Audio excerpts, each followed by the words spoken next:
6:30. We'll call to order the Monday, November 1st Committee of the Whole Community Development meeting. I guess our next item on our agenda is the approval of the agenda. Can I have somebody to move by Councillor Cameron, second by Greg Wandler? All in favor of the agenda as presented? Aye. Good. Number 3 is disclosure of pecuniary interest or the general nature thereof. Does anyone have any interest to declare today? None.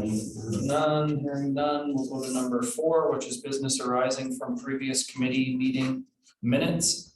If there is any, does anyone have any business arising from our previous meeting minutes?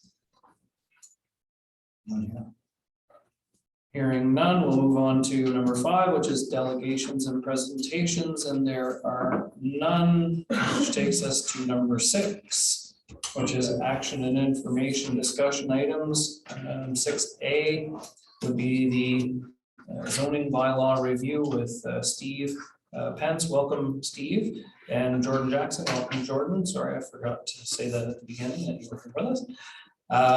For a review and a discussion of the public and agency comments. So welcome, and let us begin. I'm going to turn it right over to you, and are you going to walk us through the changes? Well, I guess maybe just to back up just a tad bit, I think it's probably good just to recap where we've been and where we got to. The last sort of major milestone associated with this project was to have the open houses. And we had those in the late summer, I think it was. And it's taken a bit of time to get to this point, but that's in large part just because of, I think everybody appreciates just how busy life has been. So our task since the open houses was to review the various comments that were received, both from the public and from a couple of agencies that made submissions. And I understand that you have received a package of those comments as part of tonight's materials. And you also received a package from Jordan and I that basically is sort of a review of all those comments with in sort of an itemized manner so you can correlate the comment with our sort of response. And that was designed that way with the intention of you being able to be clear that we've taken the time to look at all the comments and provide either a detailed response or something simple that says that this isn't something that we need to deal with, and an explanation on that. So I'm not sure how you want to do this today or this evening, but assuming you've seen the report, there's a few things that stood out from the open houses. And maybe the best way to deal with that is just kind of work through those major items. And then we can leave it with you to ask any questions of all those other multiple comments. And I think in large part, probably, I think you counted about 70–80% of the comments were on one theme. And so that theme has been summarized in our planning report with sort of an explanation as to why we're not recommending any changes based on that particular comment, but that's open for discussion.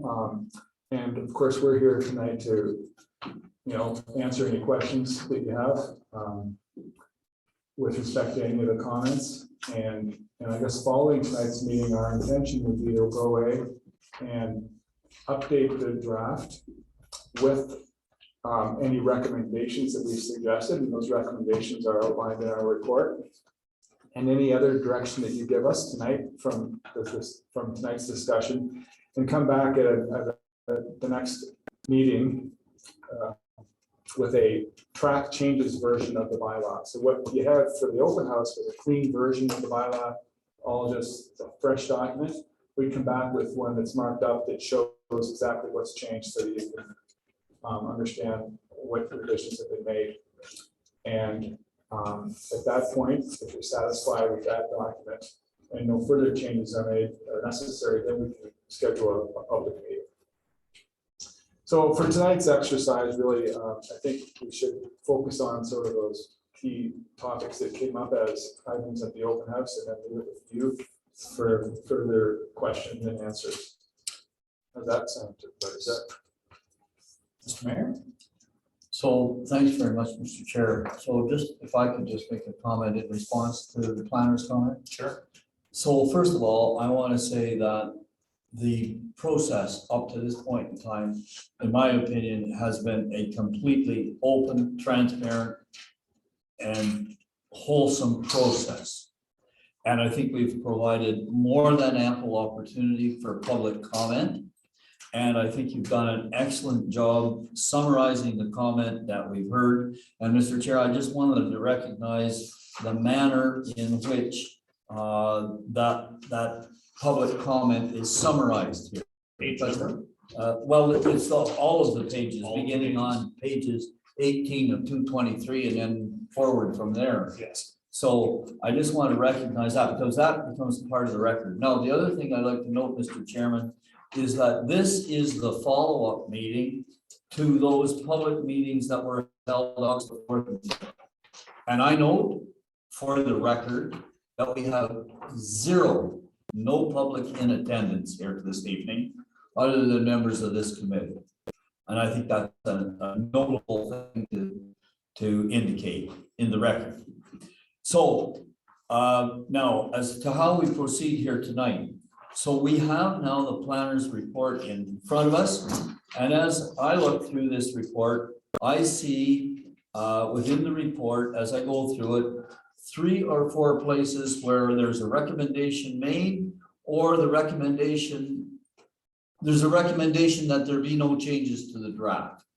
And from my point of view, I'm quite happy to go through the report as it is and deal with each of those places where the planner has either said, I recommend no changes, and we adopt that recommendation, or the planner says, I recommend this, and this change, and we adopt that recommendation or not. But we put ourselves on record as dealing with this report. Yes. So that's my comment, beginning comment. Thank you. And I think that's more or less what you were, what you were planning. Were you finished? Yep. Yeah, okay. So Steve, sorry, Mr. Pence, what you need from us tonight, when everything is said and done, are direction for changes? That's what our takeaway, is to go away knowing what changes you'd like us to make. Yeah. And if we can have an understanding of that, then that'll help us advance to the next stage in the process. Good.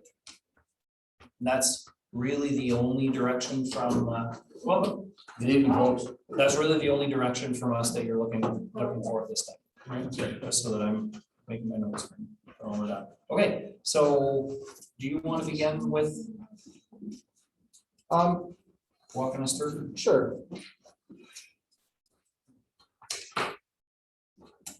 So I'm not sure, Joey, you want to do some, jump in wherever you want to start. I guess if we're gonna go through the report in the order, the first thing was, like we mentioned earlier, we received quite a bit, a number of comments that deal with recreational vehicles. And as part of what our report did is we wanted to highlight what the intent and was of some of the provisions that were in our bylaw, just to clarify what they mean. And hopefully that helps give an explanation of what the intent was behind that, because a few of the comments we thought the public kind of misinterpreted what the provisions were. So I guess for the first, we were going to recommend that no changes generally be made to what the intent was. Did we want to go over it?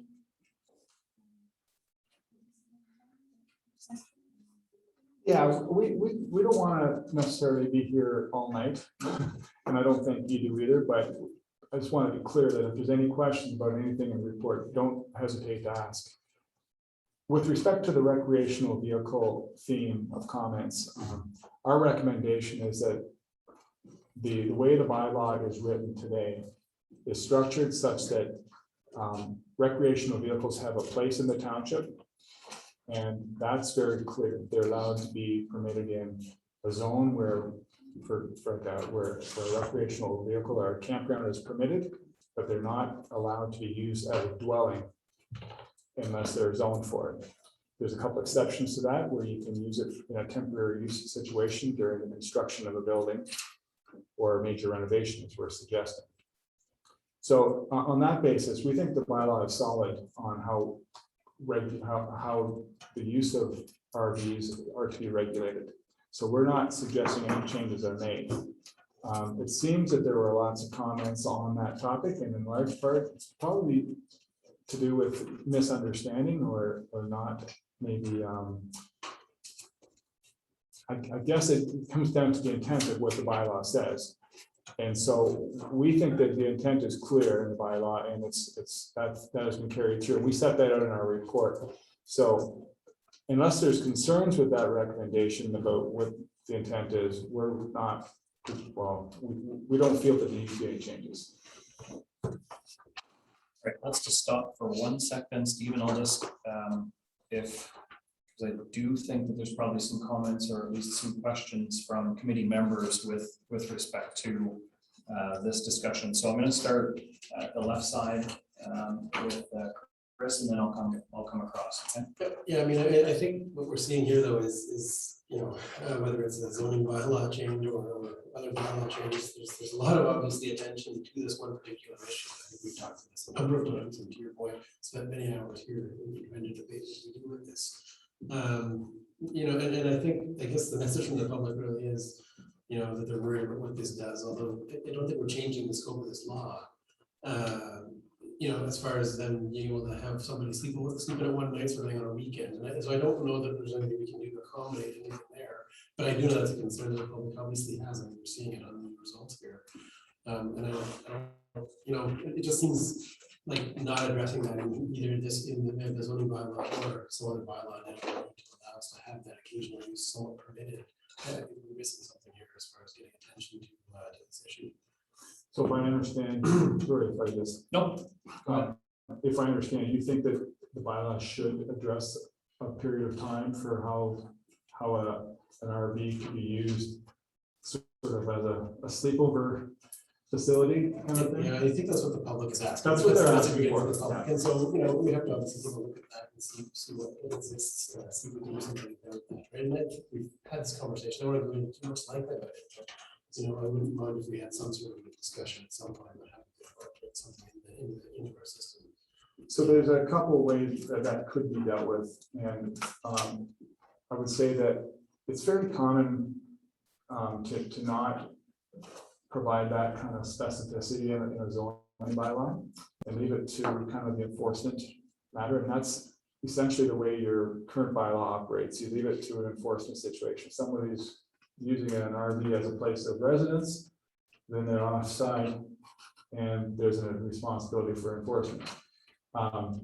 We could deal with it. I'd prefer to leave it the way it is, but there's a couple ways that I have in mind that we could adjust the zoning bylaw to account for that. We'd have to go away and come up with the right wording for it, but it could be dealt with. And you're right, that is probably the common theme. People felt that was missing, and they didn't want to leave it to sort of the judgment of the enforcement officer, if you will. I think it's exactly. I don't want to answer honestly, but I think we should try and do something and address it with this bylaw change or with something else. So that we can have this discussion a little further. I think we should go through the rest of it and see what's Yes, thank you, Chair. I do have a problem with, once we start amending this type of bylaw, I think we could be open up a can of worms. I agree with what you're saying. We have a bylaw officer who's dealt with, for the last 2 years, I've had 3 complaints in Ward 2 on this particular issue. The rest of the time I've had none. I had people in my subdivision had 9 trailers one weekend. No complaints, no problems. I had another one, 15 trailers one weekend. no issues. And I just feel we shouldn't be trying to just put a bylaw just for the sake of people being protected, because there hasn't been any problems that I can see. I actually had, like I said, 3 issues. And I just feel if we do that, we're gonna open up a can of worms. So I'm sorry, I like the way it is. I think it should be addressed by a bylaw officer. And left well enough alone. Sorry, just for my own clarity, Councillor Dillabaugh, you're saying the way that it's written now is appropriate? That's right. I'm very happy with that. Good, thanks. Councillor Cameron? Yes, thank you, Mr. Chairman. In our past bylaws, going back many, many years, this intent has always been the same. As long as there was no mischief going on in the trailers and or tents, everything was fine.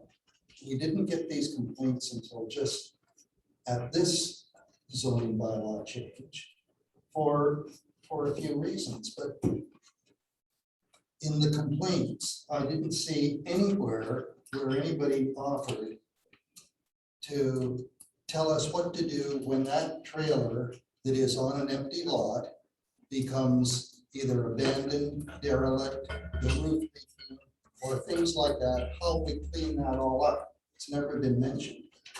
I like it. I like the bylaw the way it's written.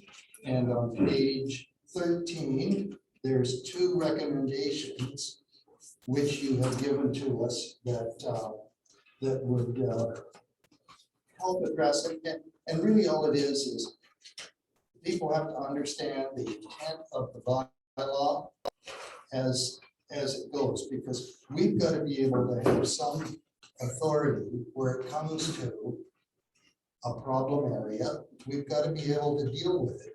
If we start putting in too many changes, then people are going to find loopholes as to how they can get around that particular problem. And the next thing we know, we have no control. So I like the bylaw the way it is written, and the 2 changes, of course, are up for discussion, and we can certainly discuss that. But as far as any other changes go, I think it's fine the way it is, Mr. Chairman. Thank you, Councillor Cameron. Mr. Mayor? Speak last, please. Cool. Councillor Hunter? I like the bylaw in most respects. The only one thing I would like to see changed in it, and I've always been a firm advocate of not allowing recreation vehicles to become a campsite on a piece of property that has no residence or no sewer system or anything on it.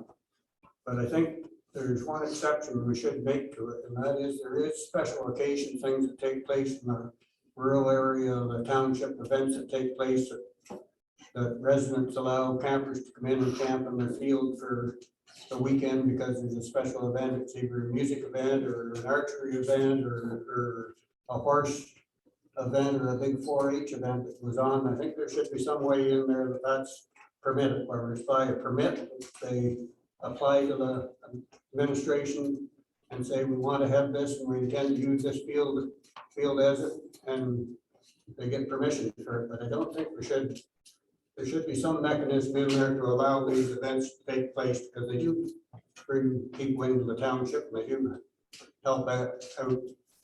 Like we have the Bluegrass Festival up in the fairgrounds, like that's on private fairground property. If you read it to the letter of the law, they wouldn't be allowed to bring trailers in there for the weekend. I think that's wrong.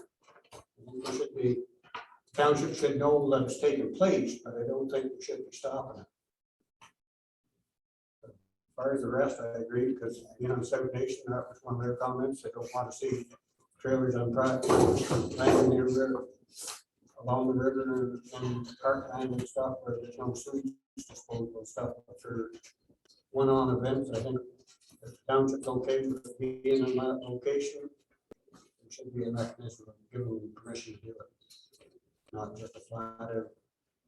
You can't use your private land for any parking the trailers for any events, so.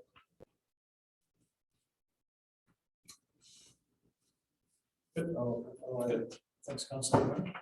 Mr. Mother? Thank you, Mr. Chair. All in all, I don't have a real problem with the way it's written. But just some of the wording, like, as soon as you put the word dwelling in the definition, and then you have to put an explanation of what a dwelling is, that's where people are getting, I think they're getting the misconception that a camper couldn't be parked in their driveway for a weekend and somebody use it for the weekend. That's not the intent of the bylaw. But as soon as you use the word dwelling, well, they're living there for the weekend, or they're living there for the night. I think it needs to be in plain language that what is allowed and what is not allowed. And by putting the word dwelling in there, again, you're having then to put in a definition of what a dwelling is. And it may be within another act what exactly a dwelling is, but now you're forcing the reader, who's the general public, to find out what that definition means. So we either include what we mean by the definition of dwelling, and I know we say, during a construction or something to that effect, but I think it's got to, again, be in plain language. I'm not in favor of what the intent is and allowing it for the interpretation of the bylaw officer. We're leaving our bylaw officer out to hang or to be hung by interpretation, because it's that officer's interpretation on when he or she will administer corrective action. And then if the person who is administered that corrective action decides to challenge the bylaw officer, and then again, it's to the interpretation of the decision maker, the judge. And then we're going to be called into what was the intent. Well, if the law isn't as clear as what the intent was to be, we're going to lose it every time. I think the bylaw has to be crystal clear on what the intent of that bylaw is. It can't be open for interpretation. Or again, I think we're going to hang our bylaw officer, who currently works 10 hours a week. And a lot of these complaints are going to be probably after hours at odd times, and again, it's open for interpretation. I think we need to have some specific language around what we mean by temporary use. Thank you. Connor? I don't have any comments on this. Mr. Mayor? Okay, so, lot of comments around the table here. So first of all, I'd like to remind everybody that what we have in front of us is the draft from May 2021. And what we're talking about here tonight is what changes, if any, will we make to that draft. So that draft on page 8 is very clear as to what a dwelling is. And it's laid out in several different ways, but a dwelling is clearly defined. What the planner is telling us in the briefing note is that recreational vehicles are not to be used as dwellings, period. End of discussion. Now, we have had problems in the past with that. That's always been our intention, that they wouldn't be used as dwellings. But last year, not this summer, but last year, we certainly had problems of enforcement. There's no question about it. I thought for many months, many weeks, that it was a question of the bylaw. And I think now in retrospect, it was a question of enforcement. And the bylaw officer clearly has to enforce the bylaw. If somebody is there, if he visits that trailer on several different occasions and finds somebody in sconce, they're using it as a dwelling. He swears the information, he lays, well, he will never do that. He will always issue warnings first, and then he will issue cease and desist orders, and then he will lay charges. So you have to have some respect for the enforcement officer's powers and the manner in which he exercises those powers. So I'm prepared to admit that I was wrong, that the enforcement of whether or not a trailer or a recreational vehicle is being used as a dwelling unit is in the eye of the enforcement officer. But I will certainly be pushing for enforcement of this provision. So that's the first comment. Now, the second comment goes to Councillor Hunter. And Councillor Hunter is correct. If you read this bylaw in its strictest form, we couldn't permit, for example, well, maybe we could or maybe we couldn't. What happens on a 3-day weekend at a music event where the trailers are parked at the what's it called? The Drummond Building, but the fairground property. But there's a way of getting around that, and that is for us as a council to be asked to declare that a campground for these 5 days. And if we declare that as a campground for these 5 days, then trailers would be permitted. But on the other hand, is the bylaw officer really going to come up and start ticketing trailers that are parked there for Thursday, Friday, Saturday, Sunday on an event weekend? I don't think so, because he's smarter than that. So let's have some confidence there.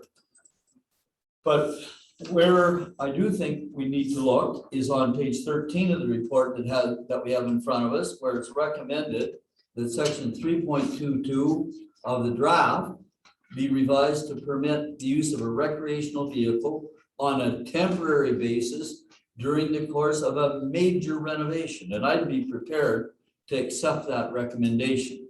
I think that's minor in nature and it's easily incorporated. And then the second part of that recommendation is that section 3.14.11 be revised to permit the storage of a recreational vehicle as an accessory use to a permitted residential use. And that makes it clear you can only store it on a lot where there is already a residential use. So I'd like to see us adopt those two recommendations. And, you know, that's just the beginning of where I think we should start to look, Mr. Chairman, and proceed from that basis. I have a question about that. Through the chair. Mr. Mayor, I just was wondering, the last comment there, would that mean by that definition change that a commercial business couldn't use their property to store it? A commercial, a recreational vehicle? If you're saying if it's a recreational vehicle, it could only be stored on a residential property? Well, through the chair to the planner, that's the way I would read it. So if I owned a big commercial property, I would have no provision to be able to store recreational vehicles. Right. What about if I'm operating it as that commercial property as a business of storage recreation? Well, that's different then, yeah. It is? If you're zoned to store recreational vehicles, then of course you can. Okay, in other words, if it's a permitted use on your commercial property. Yeah, the whole idea with this is that in the zoning bylaw provision that deals with parking, we carried forward a provision from your current zoning bylaw that allows you to store, that's right, to store an RV on your property. And we're just making it clear that you have to have a legal spot for it in terms of a parking spot. And you have to, or you can, I think we also said you can store it in your side yard or your rear yard. And we're saying that it has to be in relation as an accessory use to a principal residential use. So to answer your question, if you had a commercial property, say you got a retail store, you couldn't store your trailer there as an accessory use to that retail store.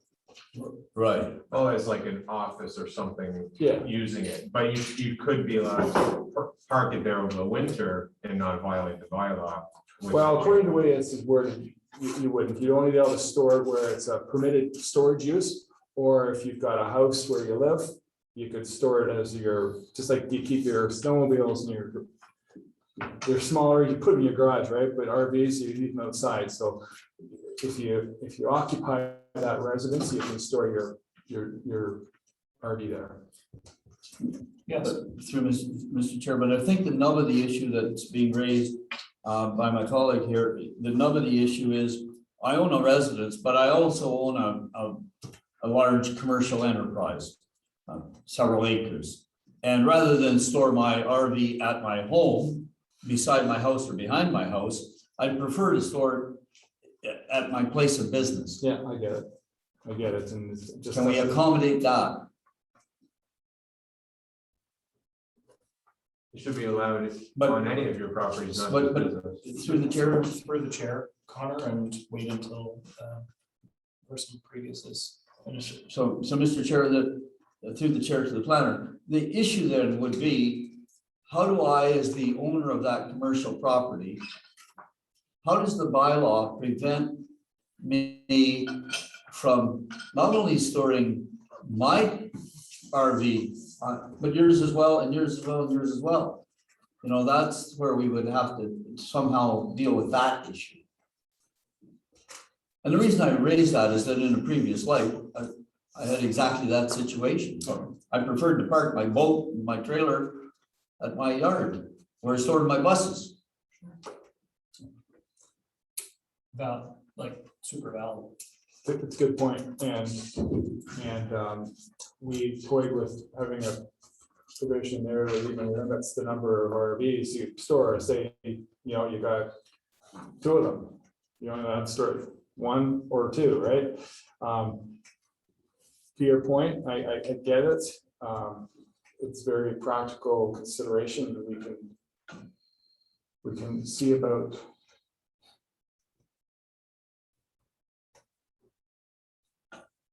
I'll go back to your point before when you were talking about the intent. I think the intent in here is very clear.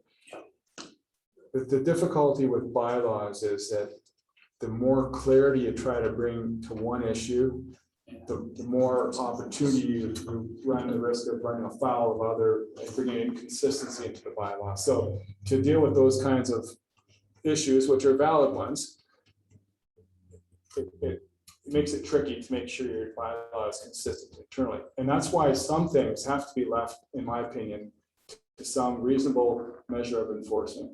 I think bylaw enforcement officers, they don't want to be adversarial if they don't have to be. They want to use a sense of reasonableness in their judgment. And also I think there's those kinds of things oftentimes can occur without running afoul of the bylaw, provided you don't store 3 or 4 or 5 of them and create a situation. Just one, I did tell Connor that I would be next, so. Sorry, through the chair, I just feel you should be able to store anything you own on any property you own. If you are trying to make a business of it and you're storing other people's property on your property and you're exchanging goods or services or money, then that's separate. But I think even if you specify a commercial property, then you get into zoning. Maybe it should be more vague than that. But the intent would not, I don't think, be to limit where you can store your own property, especially if you're paying taxes on that property.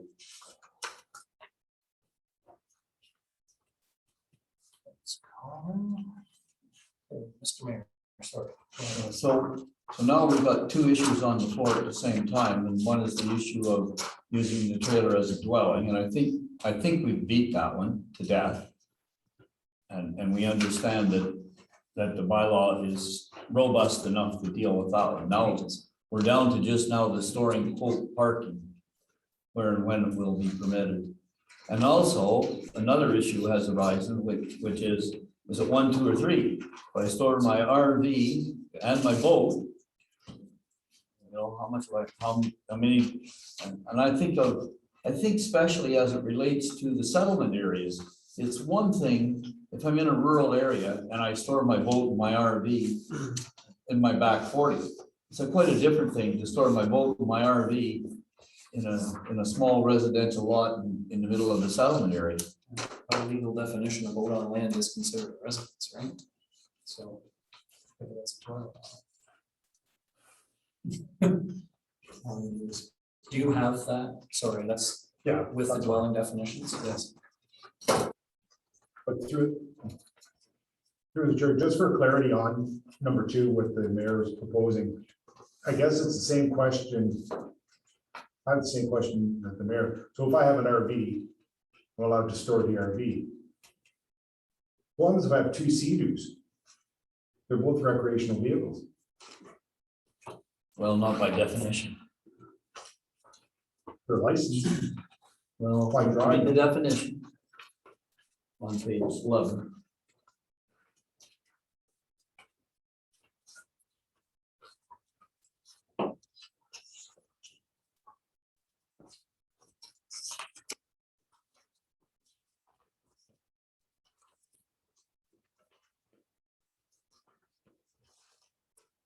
So Sea-Doo doesn't classify.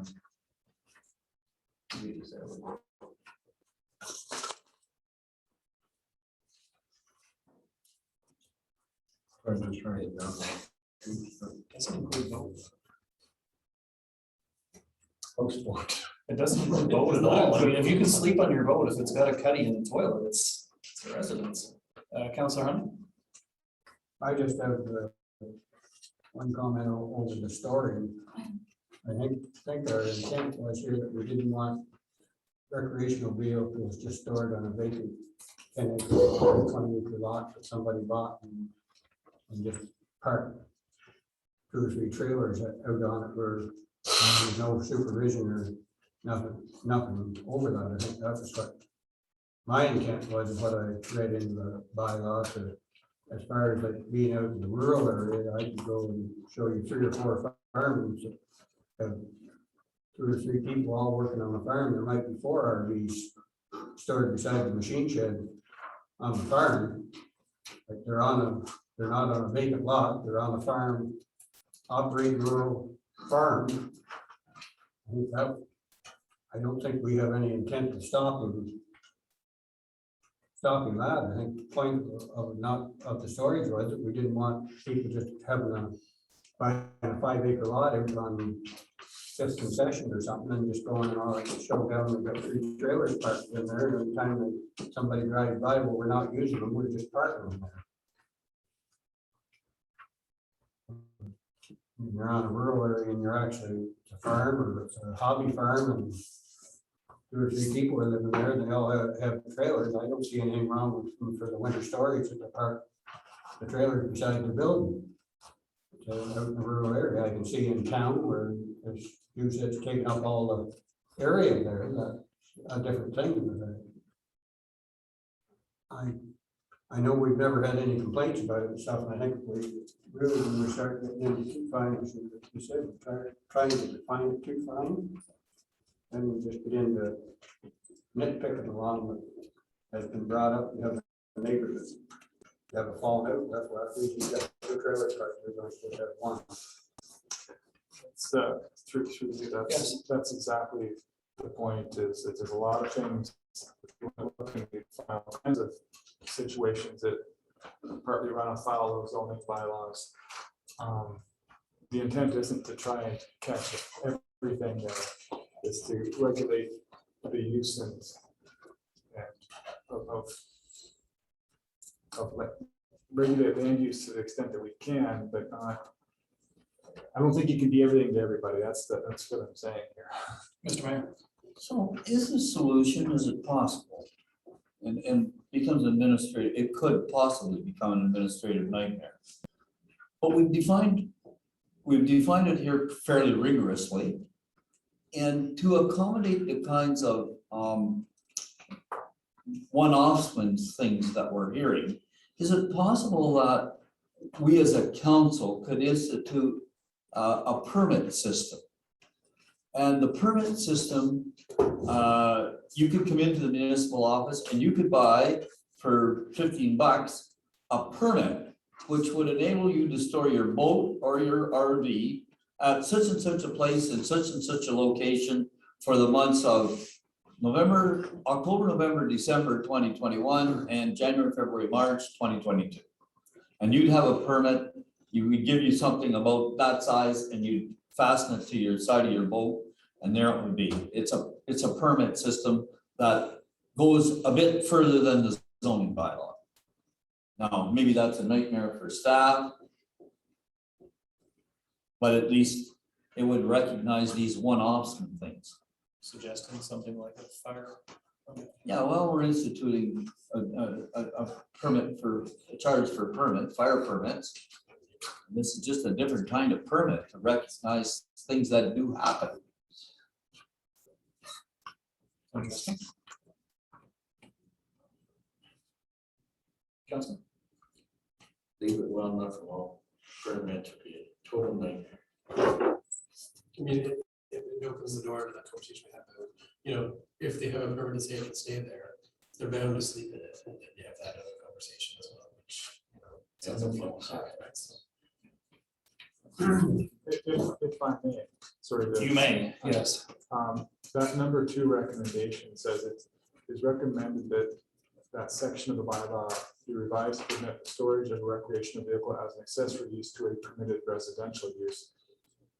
Just thinking out loud here, if we just drop the word residential and you have a permitted use on the property, you can store it accessory to whatever that permitted use is. That might solve the problem raised by Mr. Cleary down here. Yeah, it has to be an accessory, so, right? Yeah, That's my point too, just that it's accessory to something else, doesn't go. Yeah. Not just a big box. but it's So- something else being used. so if you have a commercial business or a residential use or any sort of permitted use in the zone, as long as it's legally permitted use, then So drop residential. that could be, Chris, Steve? Drop residential. Is it, you know, like, when it comes to the what, if you have a commercial zone, is it now, or is it, like, is it now another case? That's just one, I'm trying to look at the consistency. Because I know we had added that provision to the bylaw to deal with the storage specifically for residential uses and residential zones, because that was the intent of your current bylaw.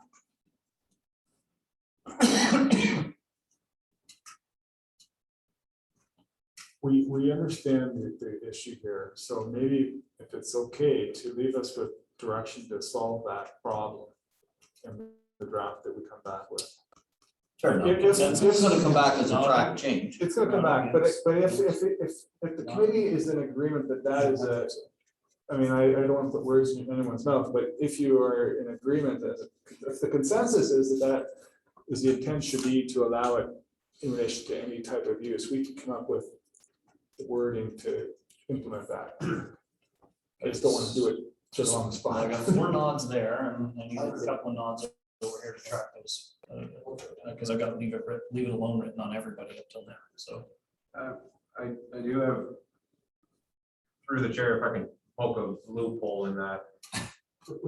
You can find a use for any property. I don't know if that would be too vague, because if it's an empty lot and it's got a field, it's farming use. If it's an empty lot and it's got woods, it's recreational Good point. hunting use. Or wetlands, you know, that might not be enough, but is there a way to just not have something being so specific about where you can park it when you're not using it? Because if it's on a residential lot, it is stated it has to be side yard, rear yard, within the boundaries, X meters. Otherwise, it could just be parked like any other vehicle if it's not being used as a dwelling or occupancy. Is it not just a trailer at some point? What we have to remember here is that we're talking about storing a personal item. If you're storing your friends and stuff, then you're running a quasi business. Even though you're not charging them, you're still running a storage business. So that's why we inserted the word residential, because we wanted to be clear that you're storing your own personal trailer. If you want to store it somewhere else, you have the option to store it somewhere else, but you gotta go to a storage yard that does that kind of use. So that's the thinking behind it. Thanks for reminding me of that. That's why we put the word residential in there, and I appreciate you've got a good comment there. It's certainly a practical one, because if I'm a property owner and I live in the township and I've got a business in the township and I got space at the business, but I don't at my house, why couldn't I store it at the business location? Well, I understand that, and I guess I will leave it to you to tell us how you want to deal with that situation. Let's ask the planners to try to attempt to deal in another draft.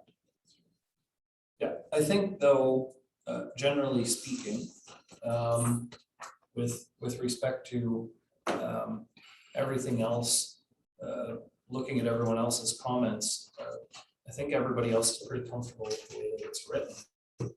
Minus number 2, am I correct in that, folks? Nodding? Greg? Yep. Councilor Hunter? Well, I still lean that we should have some solid grounds that the issue of permit or something to allow special events to take place for this township, because there is some that take place in the rural area. Yep. There might be a neighbor or something complaining about it, and then by law, have to say, well, you gotta move all your trailers out of the hayfield. I think there should be some way to permit conditions for these special large events. So. CAO has his hand up. Mr. Chair, just to get some additional clarity from Councilor Hunter. So is that an exception in any zone or within particular zones? Like i.e. the fairgrounds in some of the more larger park areas, or are we talking in the rural zones as well, or? I'm talking about in the rural zones, because there is a couple of places in rural townships that never had any complaints, but I think that they do take place, but I think there should be somewhere that's left to the planner, that's left to the discretion of council, or the issue of permit. Or the issue of permit, it's still got to come to the council or staff, whoever gives the authority to issue the permit. Chance that they can come and apply for it, and not guaranteed that they'll get it, but if there meets committee's desire or administration's staff that it there's no going to be no objections, that you can say, okay, go ahead, you don't have to worry with bylaw coming in, so. Okay, John, or Councilor Hunter, sorry. Steve. Jordan has just pointed out to me here that in section 4.7 under public uses. No, just a second now. 4.7 of the existing of the draft. The draft, yeah. Yeah, so section 4.7 of the existing Deals draft. with public uses. Public uses are those that are only by. Page reference, In the page 36. page one. 36. I think in your example of the fairgrounds, that would be a public use if it's a municipally sanctioned music festival. And so in that case, the municipality would be able to sort of allow trailers to be occupied on the grounds for that purpose. I think that that's the kind of scenario that if you're worried about trailers not being permitted, and it was an event where it was sponsored by the municipality, I think that would take care of that situation. But if I was having my own private festival, then you'd have to have some sort of permitting requirements from the municipality. But that's an administrative kind of responsibility, I think. Mr. Mayor? No, we're getting into the weeds and I'm getting lost. Yeah, so leave it alone with a correction to, or at least another option on number 2. Yeah. Yes, Councilor Dillon, so, yes. Chris. Yeah, the only thing I was wondering about is, if the intent, which I think I heard, is it's one vehicle, then I wonder if we should replace the "have" with "one" in that actual sense as well. I'm not sure that's how I understood it. Number 2, sorry. That's good. Main recreational vehicle, that's got one recreational. That's a good point. I would go with that. Just a question to Jordan and Steve. Reading recreational vehicle. There's no chance that it applies to a boat, correct? It's not intended to apply to a road.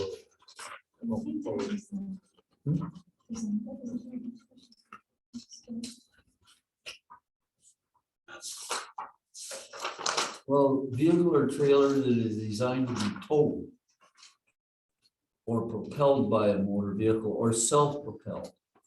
You put a boat on a trailer. The boat's on the trailer, it's the trailer that's towed, not the boat.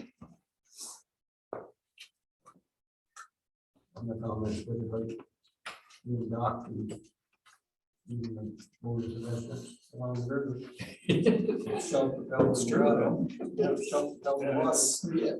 And it's always boat. Any boat you can sleep on is considered a residence once it's out, so. Yeah.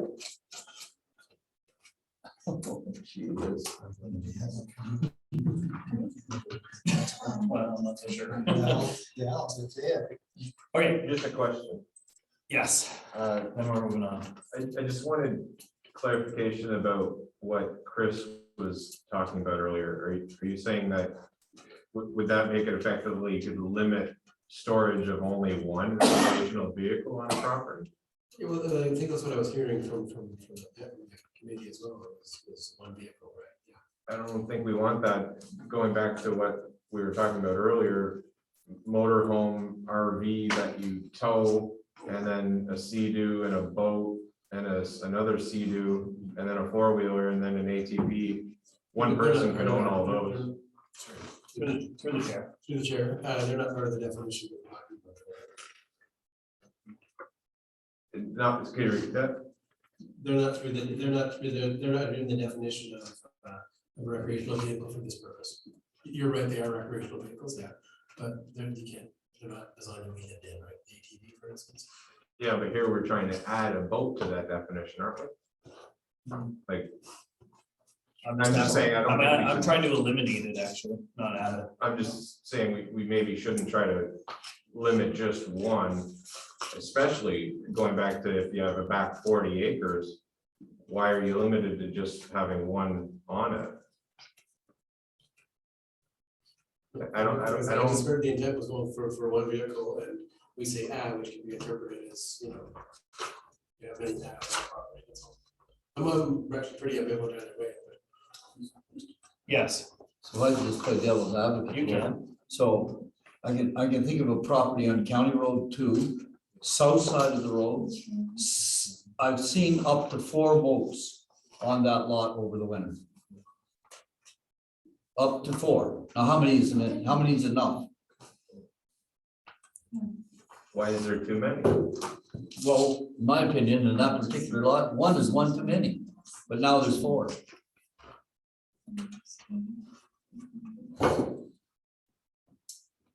I think I'm gonna look to staff to help me out at this point. Where am I? Rebecca? Wendy? Chair kind of all over the place. to be Yep. honest. Thanks. I thought we were don't gonna- reach any real clear consensus of anything. Okay. So to the planner. All right, so on mine, Rebecca, I have leave it alone on everyone. Not me. Well, other than changes to number 2, you said leave it alone. Yeah, well, except I did agree with the comment that the word "a" recreational vehicle be changed to 1 recreational vehicle. I did agree with that comment from down the line. And I don't know what anybody else did. Okay. I'm good with those changes as well. The 1 or the Well, we're talking here about a recreational vehicle, which is something that we all refer to as a travel trailer or a Class C motor home. We're not talking about a recreational vehicle being a skidoo. That's That's another interpretation. So one or more than one? One. Okay. No, John, one or more than one? Well, I'm fine with one if it's in the residential area. I'm not fine with it if you define it overall areas in the township. So I get, if I may, I think it really comes back, I'm gonna use like the 90-10 factor. Not 90% of the township population are following the zoning bylaw now. There's not a problem. We have a few issues. I think that we're reading a little too much into a few circumstances that likely under, we'll call it pre-pandemic conditions, may very well have been dealt with in a more timely manner than what we have with enforcement issues through the courts presently, which will be backlogged for some time. But, you know, realistically, the recreational vehicle is pretty specific that it's capable for being used on a short-term basis for living, sleeping, eating accommodations. A Skidoo, an ATV, 95% of your boats are not in that particular case. And the reason I'm anticipating that it's been excluded all this time is that it's really not causing a major issue in the majority of circumstances. I think we just don't want to get into too many details and then create more, a potential make work project and some additional resistance in the public. That's just my general take.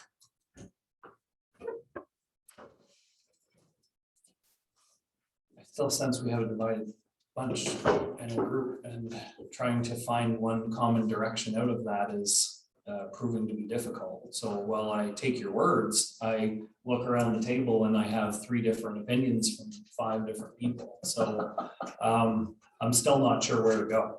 So I believe that was stated earlier that looking for a consensus to leave it with the planners and staff to modify the recommendation with respect to permit the storage of a recreational vehicle as an accessory use to a permitted residential use, to make some modifications there. And there has been some discussion with respect to either a municipal endorsement or some type of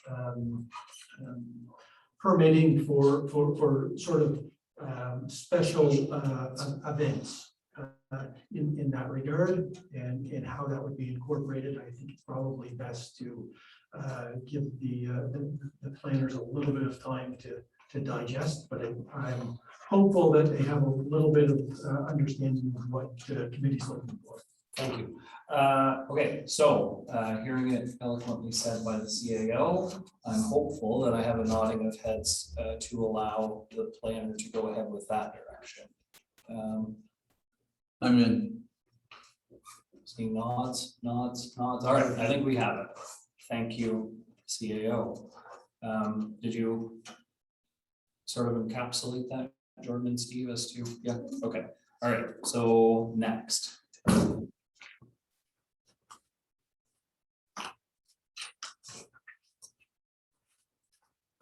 So the next topic in the report dealt with a very comprehensive set of comments we received regarding the residential limited services zone provisions. As a reminder, the RLS zone, that's a zone that has been applied to lands that are accessed by private road. So they are lots, mostly in this case, in this township along the St. Lawrence. And some of the comments that we received with respect to that were related to some of the zone standards that were changing in the draft bylaw when compared to the current RLS zone standards. And the other comments that was made with respect to that particular zone is that some of the mapping that we had was maybe excuse me, a little bit off. So we appreciate those comments, and we're taking a look to make sure that we got the zone applied to the properties that only have the access by the private road. So if a property has frontage on a public road as well as a private road, but they take access by the private road, they're gonna be zoned in the rural zone, which is most common zone in that case. So it's a mapping exercise for us, so we're gonna fix that in a few cases. But with respect to some of the lot areas and floor space index, lot frontage and yard setbacks, lot coverage, those were changes that they felt that the comment provided suggested that we shouldn't be changing some of the standards from the current zone provisions that are there today. So we've included our recommendations in the report here. I don't know if you want to go through them all individually or not, or if you want to leave it here for questions. Yeah, let's just leave it for questions. And I'll start at Connor this time. Do you wanna, any questions regarding any of these, Connor? I don't know enough about the RSL zones to comment at this time. Greg? No comment. Counselor Hunter? No, I don't think we should change much in there, I think. Lots are small enough as they are in there. Mr. Mayor? Well, we're talking about coverage here, are we not? In various places, they're talking about moving from 20% to 10%, and I didn't just get the thrust of that. And I'm looking at page 14 of 223 under the comment paragraph E, maximum lot coverage. Comments suggest that a maximum lot coverage reduction from 20% to 10% in the RLS zone is restricted to future development. So does our present zoning bylaw allow a 20% coverage? Yeah. Okay, so at what point did we make a recommendation that be moved from 20 to 10? In this draft. In this draft? Yeah. And did that come out of discussions, or where did that come from? It's just a standard that, in other zoning bylaws that we've worked on, it seems to be, the RLS zones are typically small lots on waterfront. Usually in almost, I wouldn't say all cases, but in most cases, they're undersized when you compare them to the current zoning bylaw standard lot sizes. So they're usually woefully undersized, barely fit on a cottage and a septic system. And quite often they already exceeded, have a higher lot coverage than what the Okay, but alternative. there, those situations that you're describing, excuse the chair, those situations that you're describing, they already exist. Right, They're grandfathered in, right. So this change wouldn't affect them in any way. right? But if we're suggesting that 10% is a more appropriate lot coverage standard for that size of lot. On a go-forward basis. On a go-forward basis, right? Yes, okay, so I would agree with your comment, because we don't want things to get worse. But if I own one of those small lots, and I was considering doing something that would have gone to 20%, you're changing my opportunity for usage, are you not? Yeah.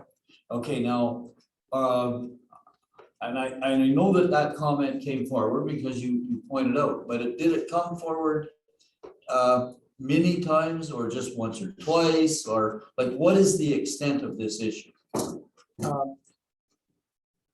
I think I have one comment, I can comment on that. I think we got one submission that was written by a few members of the public. And it was a full written submission that went over all the different zone provisions, and then there was another individual that specifically commented on the lot coverage provision. So in the grand scheme of things, there's maybe a few people that commented on the RLS zones, but they were fulsome comments that we wanted to bring into your attention. Okay, so through the chair, if I can, just to react to that, I think in view of what you said, even though those arguments were well put forward, I think we have to exercise some leadership here and say, we know from our past experience that 20% coverage on these small lots is not a good thing And so the comments that we've received, notwithstanding, our goal on a go-forward basis is going to be to limit coverage on those lots to 10%. And the comments received notwithstanding. And it does, in fact, impede or change my hoped for use on one of these small lots, but I don't think there's that many of them. And I don't know, I mean, I've read a lot of the individual comments. I just can't recall seeing the specific names or getting into my head the locations. But I would agree with the comment then, because on these small lots, now there's someplace in here, there's a suggestion that we're talking about lots that are larger than 0.1 hectare, is it, or smaller than 0.1 hectare? Is that part of the same issue, or is it not? Well, that same submission, I think, was suggesting that the 1 hectare lot size that we had proposed was too large, and they wanted it to be smaller. They wanted it to be 1 acre. Oh, yeah, but we can't do that because the health unit won't. Well, it's also an official plan policy that lot creation size is dictated by official plan that says 1 hectare. Yes, and I think we should leave it at that. Yeah, the fact that many of those existing lots are smaller than 1 hectare, that's not an issue on a go forward basis. Because we have a provision in the bylaw that deals with existing undersized lots.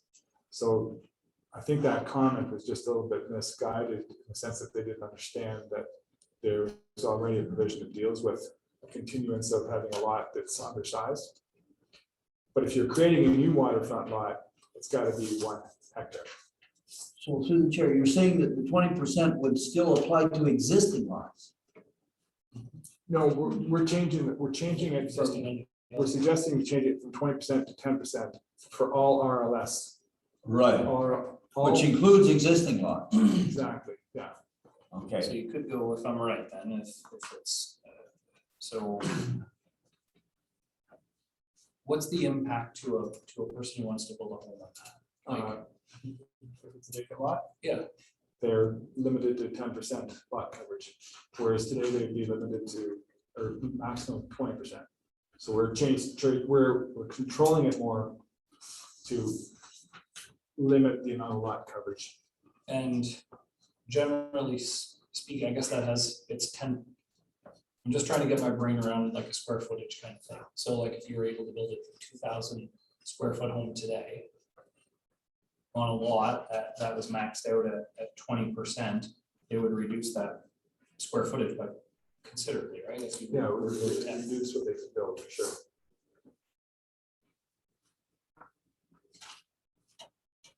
But 10%, whether it's 10% or 20%, anywhere in there is a very common sort of objective for waterfront lot coverage.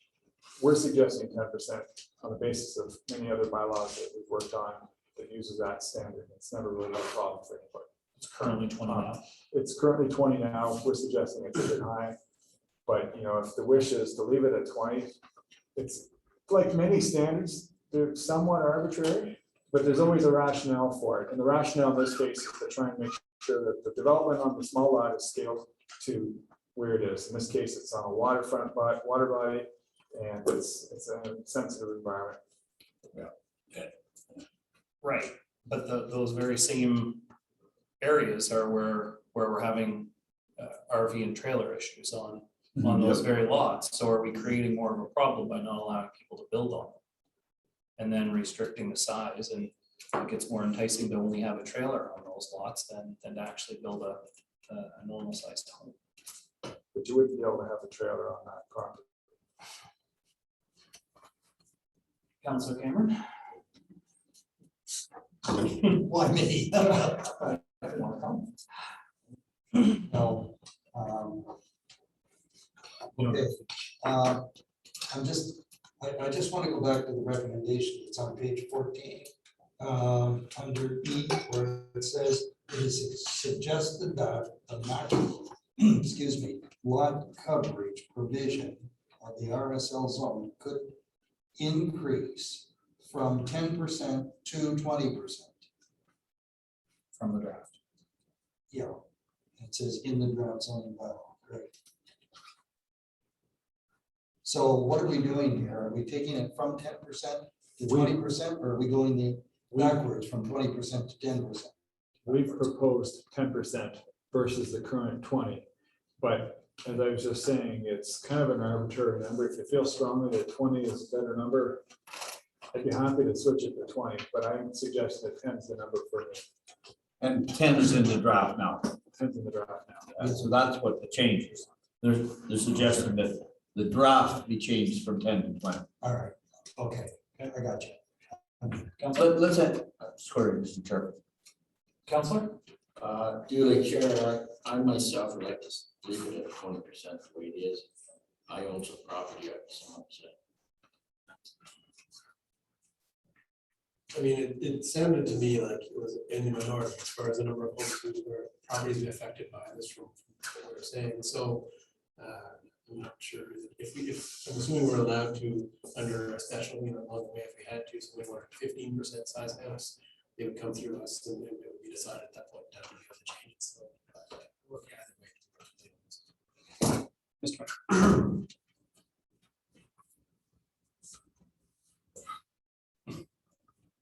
10% on a go forward basis. So you want the direction would be Leave the draft as is. leave as is, scratch the bold. Yep. Anyone?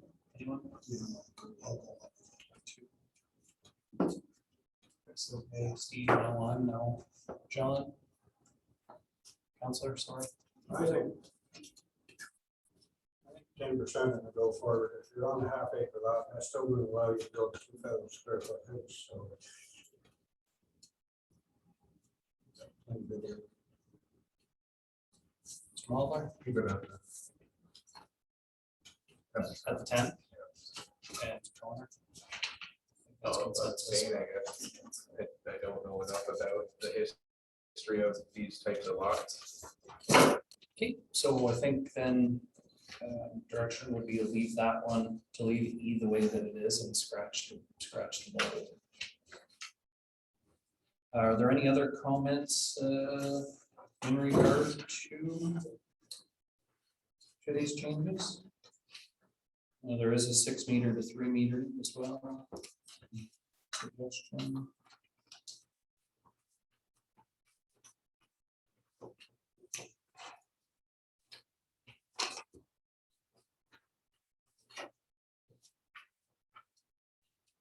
Everyone know where we are?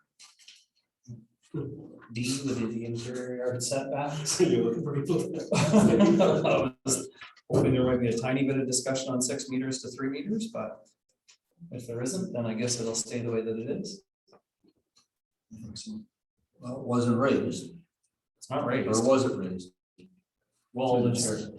through the chair, I don't think that it has been, I'm raising it as the chair, but it is a suggestion in the bold.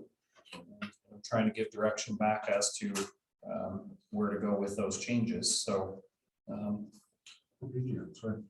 14 of 223. D, interior yard setbacks. Nobody's. And so through the chair, my question was to the planner, was it raised in any of the public meetings? Sorry. Justin, So I can comment on that, that's all right. So the reason why we highlighted in the report is because it was a comment raised by the public. That they listed some zone provisions and noticed that it had changed. So that was one of the comments was perhaps bring the standard back to what your current bylaw is, which is 6 meters, current draft was 3 meters and we proposed 6 meters in the main draft. So through the chair, Mr. Chairman, so the way I think about this, is instead of 6, I think of 18 feet, and instead of 3, I think of 9 feet. And if 9 feet was the interior side yard, I'd be happy with that that's in these small situations. We've already reduced it to 10% Yeah. instead of 20. Yeah. I need more noddings though, or at least, Not making any difference. so you want the bold? Chris, a nod or a shake there? Yeah, that's fine. It's in the field, sir. John? Yeah, Greg, Connor? Okay, so I think the direction, I believe from almost all committee members would be to reduce that to 2-3.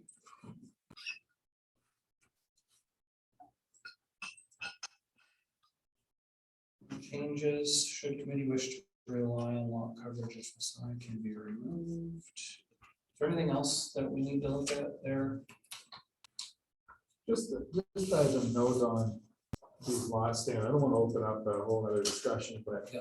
when we were preparing a new draft zoning bylaw, we're changing lot or zone provisions for many of the zones. Some of them, we might have a 5-meter rear yard and now it's gonna be 6, or, you know, it's not like, I don't wanna go open up the zones on all of them, and review them all, because I think we'll never get agreement.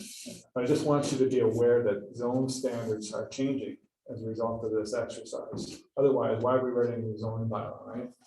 So just keep that in mind, that you're talking about a side yard going from 3 to 6, or vice versa. That same thing could be happening on a lot of other zones, unless you want to go through every zone category. Just thought I'd point that out. Yes. I think the lesson there is, don't spout off, refer to staff. And I guess part of that is if a standard doesn't work for somebody, they have a means to vary that through minor variance. Exactly. But we have to land on a standard that we feel is appropriate for the zone that it's intended to serve. And I can tell you that we haven't just made these up overnight. These are standards that we've used on lots of different zoning bylaws. They're fairly common in the municipal zoning bylaws for rural areas, and similarly, where they apply to urban areas, they work there as well. So we're not pulling these out of the sky. I just wanted to give you assurances that there is some thought to the intent behind these, but they are changing from your current zoning bylaw in some cases. So that's all I wanted to just remind you of that. Are we good with this one then? Yep. I think so. Good enough, fair enough direction then, Steve? Jordan? Something you were saying? The only thing I haven't heard a comment on is the floor space index provision. We had include, there is, right now in the current zoning bylaw, there isn't a floor space index provision. The draft does propose to include one. It's just a way that you can control development again on a property. So there was a comment raised that they thought a floor space index provision was too restrictive. So we just kind of left it open. You could solely rely on a 10% lot coverage as talked about, or you could also implement a floor space index provision as well. Even with floor space, that's the next question. What's floor space? It's a lot coverage is simply a ratio of building footprint to lot area.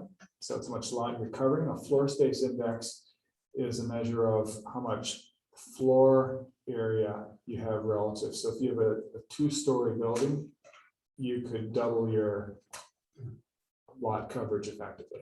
But let's not go there, Mr. Chair. So It's it's in there, though. so That's the problem. we've introduced only for the RLS zone, we've introduced a floor space index to limit the floor space to 10%. It's a new provision.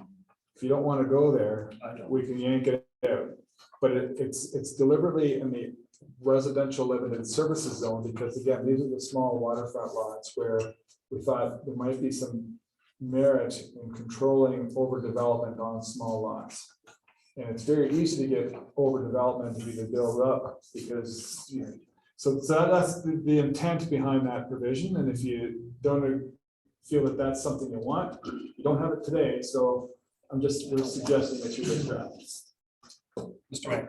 But on the other hand, I can think of a situation not long ago, where as a result of a fire, the small footprint was extended upward to the detriment of all the folks in the second tier back. So it was along the river, and this particular lot was right on the front of the river. And he took his small footprint, extended it up, and then the people up behind paid the price. Because he, well, I mean, it was able to do that at that time. Now, I don't know what we're being told. Would that be permitted or not be permitted under the discussion that we're having right now? Well, to your point though, the development of a lot is controlled by lots of different things. There's lot coverage, you could have floor space, you could have yards, you could have building height. So what zoning does is it creates a box, 3D box where you can build on the property, right? When you factor in things like your 30-meter water setback, your building height, your side yards, your lot coverage, all those things factor in. And then you got to put a septic system and a well on the property, all those things, like sometimes you just can't put that square peg into the round hole. So all these things are meant to work together to ultimately create a scale of development that's suitable for that type of zone. So where am I going with that? Just to say that you can't look at one standard independent of all of the others. And so we've created a suite of standards for the RLS zone that we think are appropriate for that category. Might not serve every lot circumstance, but again, that's why you've got a process like a minor variance to go through or a permission and application to go through if you can make a case for it. So I guess the question is, do you want a floor space index or not? And we've introduced one at 10%. Up to you. I mean, I'll comment. I mean, we've already reduced and to the mayor's point, if we reduce the footprint that you can build, the only thing that you're going to want to do after that is at least for me, if I owned that lot, is I'd certainly want to be able to have it big enough that I could develop it and I would want to go out. If I couldn't go out, I'd certainly want to go up, and the FSI certainly will reduce my ability to do that. And it will reduce the developability of a lot of the waterfront properties. It seems like it's a lot of reduction from what current standards already would be for me. So for me, I don't think I'm in favor of a floor space index if we're reducing lot size to 10%. But more comments. I'm not supposed to comment. Oops. We put it that way, actually. I agree. It seems very, there's a lot of penalties right now for, a small or less property, and we need to find a way to, not affect them too terribly much. So I'm saying 10%. I sort of agree with that there's not provision that should be removed. If that's the case you're going with. So. Councillor Steve?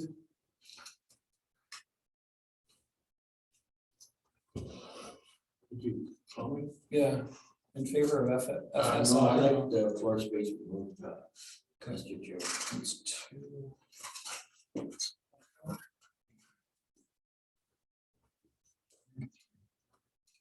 Mayor? How does a floor space index work? Tell me how it works. Well, it works. There's a definition for it, as there is for a lot of different elements of the bylaw. And I'll just show there. Give it to you. It's the ratio of the total floor. Page reference? Page 9. One second, please. Page 9, right? Floor area, floor space Floor index. space index, last. The ratio of the total floor area of a dwelling and any other habitable building, if applicable, to the area of the lot on which the dwelling is situated, expressed as a percentage. So what would the normal percentage be? So in that definition, there's also makes reference to floor area, which is another defined term. So what that's getting at is we don't just take everything inside the inner walls of the building, because you exclude things like attic, unfinished attics, unfinished basements, that kind of thing. So it's a measure of how much living space, usable living space, expressed as a percentage of the lot. That's what the idea is, so. 10%. Yeah. Correct. No matter how many floors you go on. Sure. So, Mr. Chairman. Yes. So if we had, going back to this, of a maximum size on the property and the 10% FSI, FSI, then it's actually never going to be 10% unless it's always a bungalow on the property. That's the way to think about it. Is that right? Am I good with this? I'll try to, this maybe I could try to explain it. They're different provisions, because you could go up, like you said, for your dwelling, which might only occupy maybe 5% of their lot coverage, and then your other 5% is for your accessory buildings and structures. I think that's 5% on on top. top of that. So you can use 10% of the entire property, Yeah. or you can use 5% twice the top, essentially. So we're good. Yeah, it doesn't change my decision. I think it. Councilor Hunt? I I don't know if I can consider answer. go to a lot coverage from floor space area, but then go to 10% floor space area. If you want to keep height down, you're going to encourage more height from there. Just go to lot coverage. Crowding in. About 10% floor space area here, so. Gotta keep a small lot, now I got 10% floor space area. I can up to 10% coverage and have more stuff outside, so. Do you want to keep it in you're there? gonna Limit how much lot I can build on. Do you want to keep the FSI in that? Yeah. So through the chair, so the example that the mayor gave. If we had that FSI in it, would that prevent the building up? Because you couldn't go wider? It could if you had a large floor areas of your building. Like it's. Again, it's if you have a bungalow, you're measuring the floor area of that main level. Right. But if you have and just take a real simple example, you don't have any accessory buildings, and that was already at 10%, then you're not gonna have a second story because your floor space index would exceed your 10%.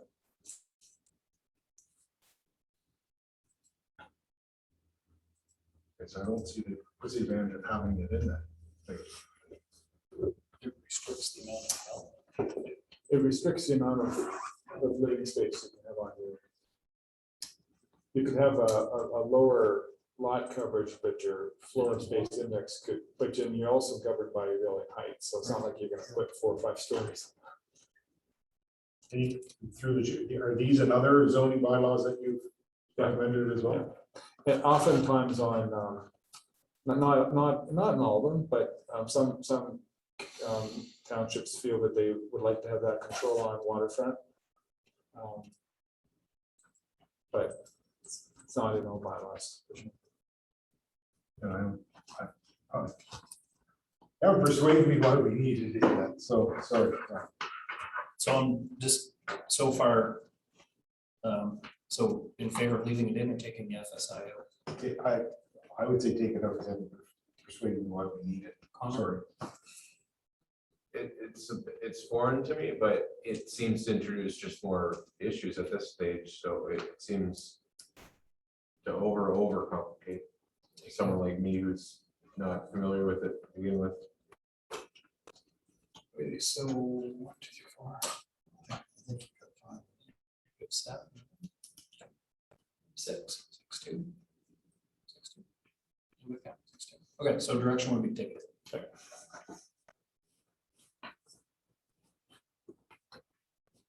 So then, That gets that done?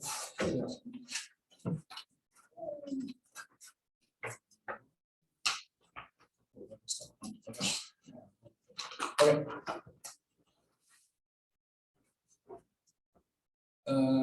Domestic fowl hoops. Sure, I can touch base on this, Chair. We did, back in November of last year, we had talked about with the committee carrying forward your current provisions regarding domestic fowl coops.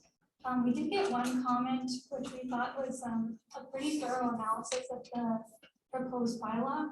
And their comment was wondering whether the RLS zone would permit a chicken coop or, and right now in your current bylaw, it's not permitted.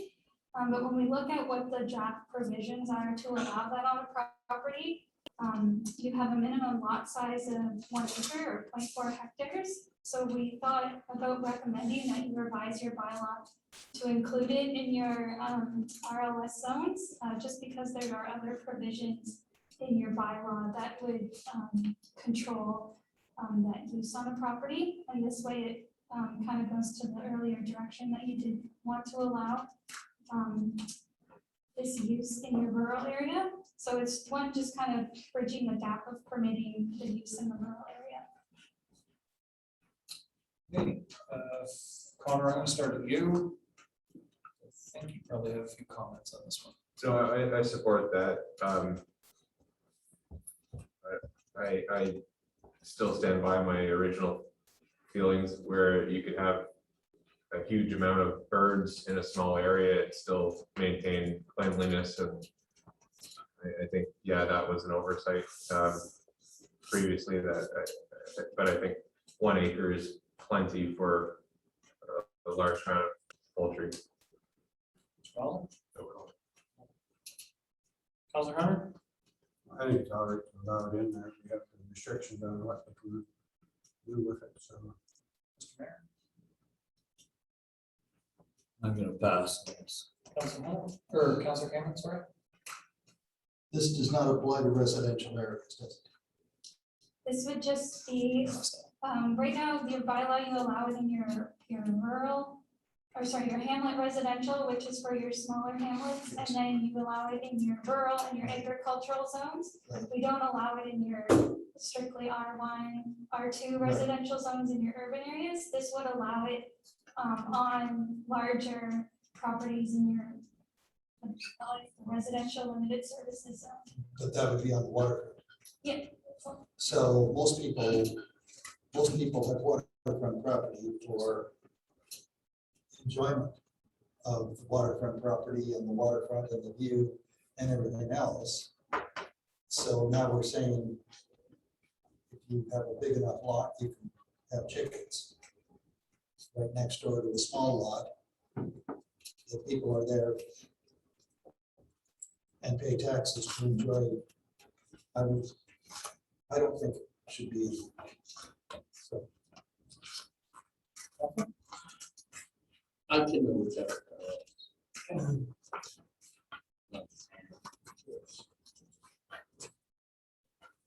think we generally support it. Mr. Mayor, did you want to comment before I get to that? What are we, what is the consensus here? Consensus is to support the, that it is recommended that section 4.4.2 of the draft zoning bylaw be revised to include the RLS zone. Well, You can have some chickens in your zone. yeah. And so I'm gonna be against that because I just don't like the idea of fowl coops. So I'll be the lone dissenter, I guess. Oh, there's No, no. there's two. I'm descending. There's two. Counselor Steve, did you have a? Yeah, thanks, Mr. Chair. Now, this means that they must have coops there, though, right? The chicken coop does not run up and down. Says fowl. Yeah.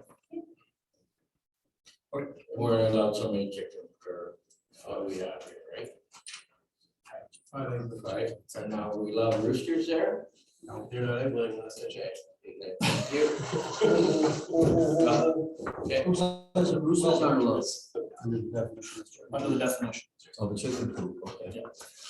So we're clear there, so we can move. And So what's consensus? consensus was, again, to recommend that section 4.4.2 of the draft zoning bylaw be revised to include the RLS zone. Okay, so that's accepted. It's accepted, yeah. And so now it's item 4, which is additional dwelling units. So the change that's recommended is recommended that section 4.8.1, additional dwelling units, general, be revised to clarify that access to a property is in reference to driveway access. Sure, I can explain that to the committee. So in our current bylaw,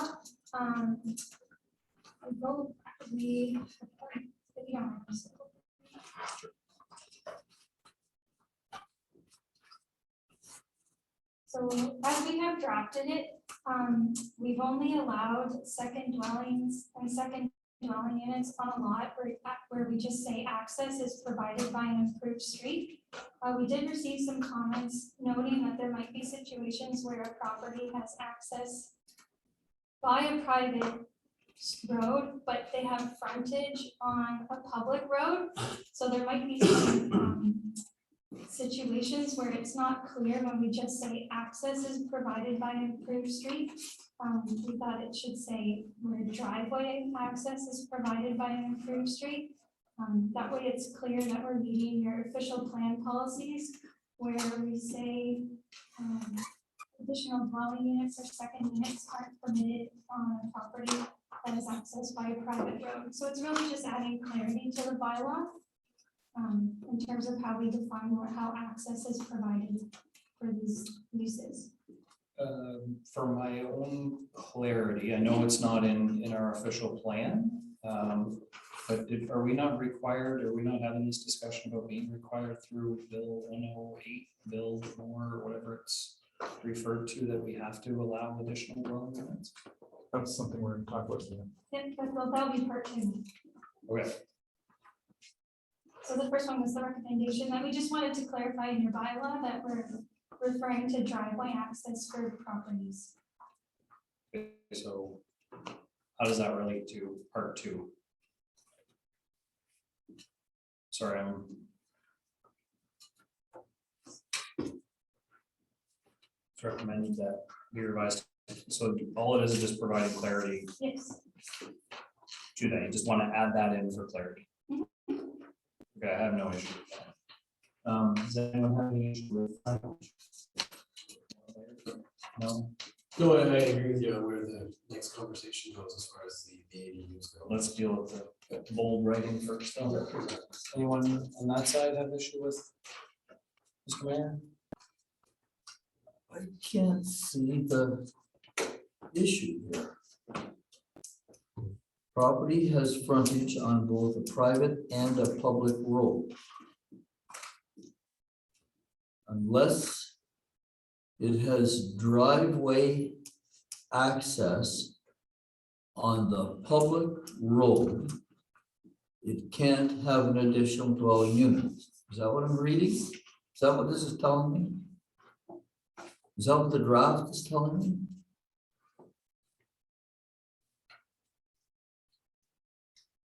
I think that question would be to the planners. Yeah, I'm just reading. So the way the bylaw reads is you're only allowed a second dwelling unit or second dwelling where the lot access is by an improved street. It doesn't clarify whether it's frontage or driveway access, it just refers to access. So we were just wanting to clarify it's in reference to driveway access. Yeah, but you're talking about an improved street. Isn't that not really inappropriate in itself? We're not talking about improved streets. Improved streets are those that are maintained by the municipality, Oh, okay, all right. So we are talking about improved streets. and that's a defined term. That's a defined term, okay. So unless it has driveway access on an improved street, it can't have an additional dwelling unit, right? That's right. All right. But their situations exist. We're told that situation exists where the driveway access is on a private road. And so that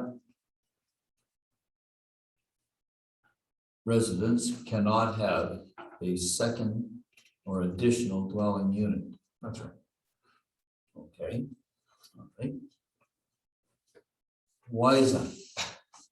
So private roads, you have nothing to do with, right? So the standards. Control the traffic. Standards can sometimes be a bit iffy. There's no, for different reasons, but we wanted to make sure that if you're intensifying the use on a property by adding additional dwelling units and or dwellings, then you want to make sure that you have proper, safe access by an improved street. Fair enough. And to Chair, if I may. Sure. So the other aspect of that is you're protecting yourself from additional pressure to do something with that private road. Okay, I can buy A it. lot of people have private road access. They may have legal rights of way, they might not have legal rights of way.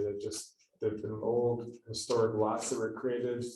And so there's a lot of unknowns with that. So we want to make sure that they don't just develop, intensify without having thought through that. Yeah, and I can think of at least one of those. Okay, I would agree with that. So again, going back to where I started with that, is that not though in direct conflict with the change that we're going to have to make in our official plan? So the Planning Act does allow for, there's been a couple of changes to the Planning Act. One was they allowed you could have a second, they used to call it second units, where you get second units or a second dwelling unit, but you couldn't have both. Now you have. And now they want you to have policies to allow both, right? Right. And so you could effectively have a single dwelling with a detached second unit and a second dwelling unit. So 3 units on one property. But what you can do through the zoning bylaw is to regulate where those might not be appropriate. So I don't think it doesn't mean that you can have them anywhere. You can have to establish some parameters around that. So this will. I thought you were gonna go ahead. This will restrict that style of development in an RLS area. Right.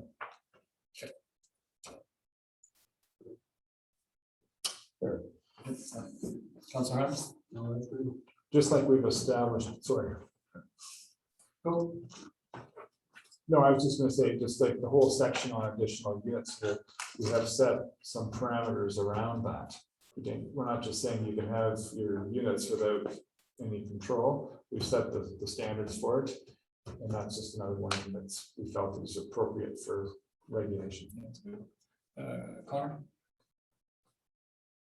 I don't have anything on this, but I do have something right before part 2, if I can. Like when we talk part 2 of dwelling units, additional dwelling units? Go ahead. Okay, back on page 11, there's a occupancy restrictions. And I just wanted to wait till this part to bring it up. 3.12, definition 1. None of the following shall be used as a dwelling or for the purposes of human habitation. Any truck, bus, coach, railway, or streetcar body or shipping container. Now, a few months ago, when we've been talking about tiny homes, I think the consensus was if properly converted, shipping containers could be used as a tiny home if they meet building code and everything that goes along with it. Is this something we should maybe clarify in here or remove shipping container? Because a lot of these additional dwelling units and smaller footprint homes in the future will be built out of shipping containers. And I think the committee's consensus has been that if they're up to code and safe and everything, that's all right, but this would directly conflict with that. So, question to Jordan would be, if a shipping container is converted to habitation, is it still considered a shipping container? By definition, it wouldn't be a shipping container anymore. It would be considered a tiny home. If it could be built or converted into a dwelling and not exist as a shipping container, because remember, shipping containers are a defined term in the bylaw. Right. And they're all about storing material, equipment, and to be transporting stuff, right? Whereas I suppose if you use a shipping container as a structure, you know, as the frame, and you put a roof on it, and you put a door on it, and windows, and whatever sort of fascia or siding on it, then I suppose it could be used as a dwelling, yeah. But then it's no longer a shipping container. Does that make? Yeah, and I think this is what we came to last time this was brought up. I just wanted to make sure it was still. Because there's a difference between, I know where I can see exactly where coming from, like there's several of them on the highway too at City Glass in Rockville, where they've put, you know, windows in them and they're actually quite attractive, but I wouldn't consider that a shipping container. That would Right. be needed as And well. again, it shipping container, as defined in here, talks about it being as something for facilitating the transportation of goods. It's all about being a piece of equipment rather than, so provided it can be designed and converted appropriately to meet the definition of a dwelling and building code and all that sort of thing, then it's no longer a ship. Happy with that? Yes. Counselor? Yes, thank you, Chair. So that will take into Steve on page 38 of 4.10. If we had a shipping container in Cardinal, and they put a new roof on it, window siding, and a garage door, that's not a shipping container anymore, that is a garage. Is that right? But a dwelling, a shipping container can be converted into something else. And we could have that in Cardinal. If it's, yeah, if it's converted into something else, then the shipping container provisions don't apply any longer. Then it's just the question, is it a dwelling and does it comply with those requirements? Thank you. Thank you. Great, so are there any, do we need to? Issue though. Yes. Okay, so now we're talking a different issue. We're saying what exact uses are permitted for quote converted shipping containers? I mean, we just, in the previous discussion, dealt with one use, which was as a dwelling. Now there's a new issue coming up. Are we permitting them as garages? Or are we permitting them as storage sheds? Well, I think the question is that, boy, you guys get into the weeds on things. But they're popping up all over the place. I know, and I've said this lots of times, you gotta blame it on television in some ways, because television is promoting. Yeah. And a lot of TV is American centric, right? So they have different, or they call them ordinances for one, they call them zoning, they call them ordinances. And so they have different laws and stuff, so it brings a lot of people thinking, a lot of people in Canadian jurisdictions are thinking about what they see on TV. And so tiny homes, shipping container conversion, all that is a real theme now, partly because of affordable housing, partly because of this movement to having less space, small is beautiful kind of approach to living. So it's really complicated. What used to just be a simple dwelling was no longer just a simple dwelling. It could be converted out of straw, I suppose, right? But a shipping container provided it meets building code through its conversion and permit process, could be used as a garage, could be used as a dwelling. But if it's just stored on the property, and so similarly, it could be used as a second unit on a property, or it could be used as a tiny house, which is something else.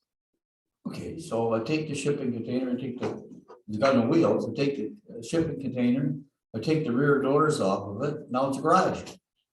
Right, but it's gotta be converted in a way that it no longer is a shipping container. What stops it? Put the doors back on, it's a shipping container.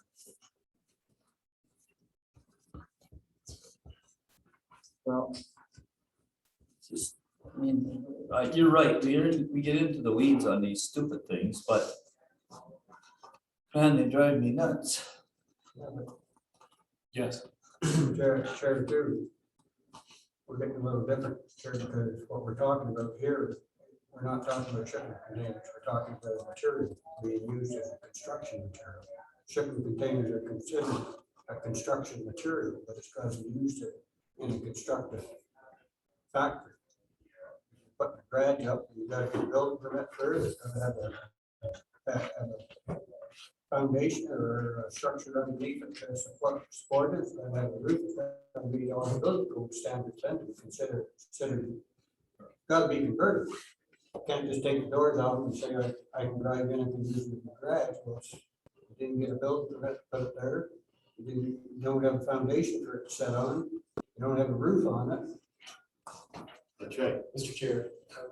Yes. It's, it's along the same conversation, and like, I guess I was going to originally ask, so what do we have in our building code right now that, officially identifies this former shipping container as now a dwelling or, so if we don't have anything in there for this, it's hard to then put a law to say, any bylaw to put the same thing about it, unless we actually have the structure of it to say, hey, this is now no longer a shipping container, it's now a residence or a garage or whatever. And so I don't think we have anything, and then maybe we do, because it's not like we do for council after. We don't have anything officially in our building code that talks about how we define that now as a structure and as a residence instead. Did anyone say that wrong? And just, we talk about, well, it's converted, but we don't have officially have converted anywhere. That's my knowledge, that it's now a structure.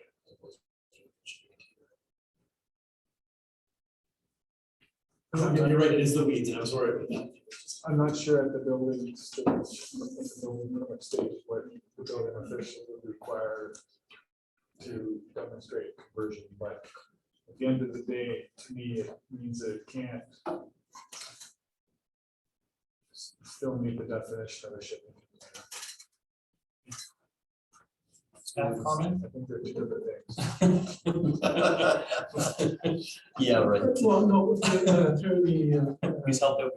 through the chair, like, I think there are some mechanisms with respect to, like a change of use permit, right, that could be issued by the building department that would differentiate between what you would quote unquote a shipping container versus an accessory building. And I expect that there are some other mechanisms within the building code that may touch on.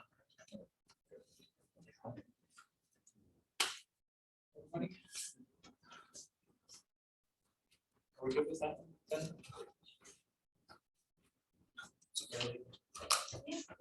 You've already, We've already given direction. yeah, for the driveway access. That was all we needed. I won't far too long. Okay, so agency comments. Sure. So we, the TransCanada Pipeline submitted some comments, on HBC planning and design. Their consulting agency provided comments on their behalf. Their comments are directly related to section 3.17 of the draft bylaw. We recommended that we don't make any changes to the provisions. This, fact that they are a little bit more restrictive, I guess, and the approach for what we proposed is consistent with the bylaws. Anyone? These are, so 3.17 is setbacks from the defined right of way. From the natural gas pipeline right of way. Can someone tell me, because I don't know, we have 3 pipelines crossing the township. Are those all in the same corridor? Or are there 3 separate corridors? In other words, are there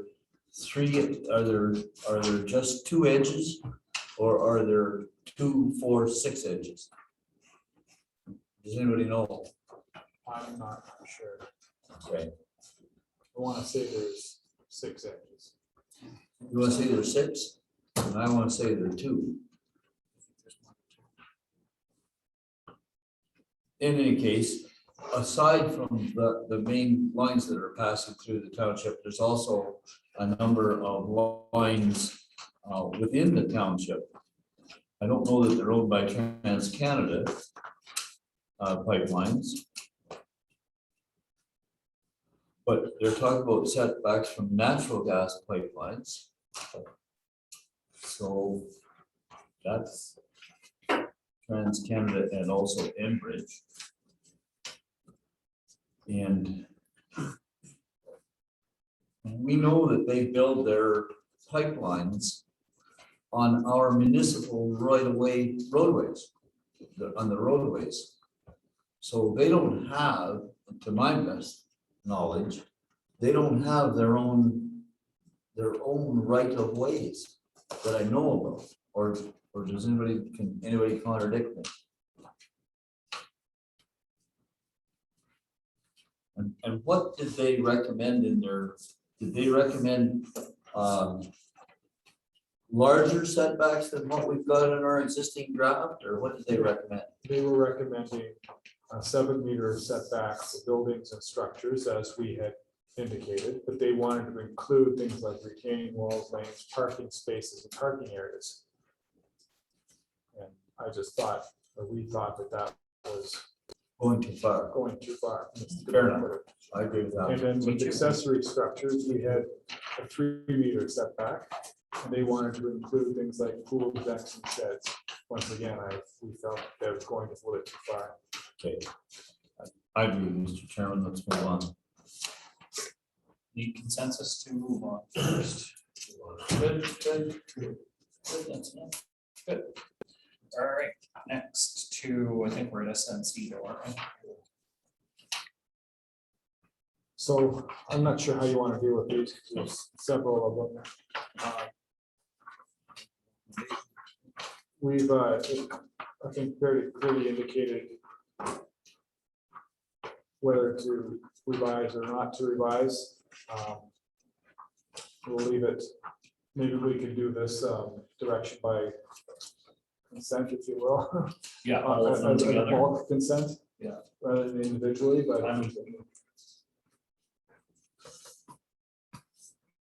There's only like 2 that are recommended, right? Or is there more? Oh, no, No, there's more than 2. 3, 4, 5. Review. So there's 5, right? Am I wrong? Everybody know where we are? I'm on page 33. Page 33, so we're discussing them all sort of as consent agenda.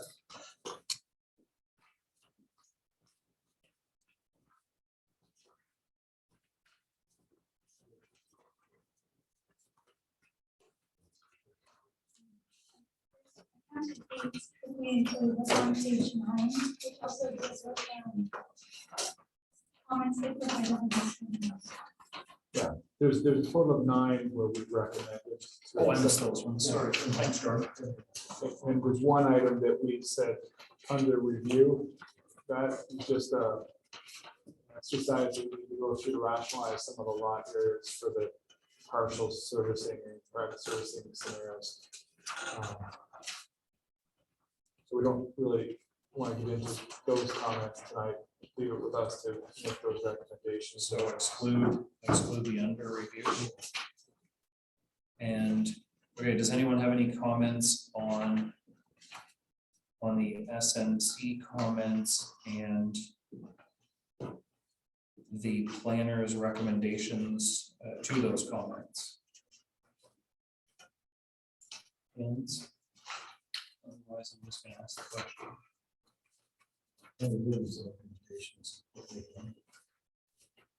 Okay, so just looking for hands to agree with recommendations that are written on these 5 pages, excluding the under review. Yes, no? Good, Greg?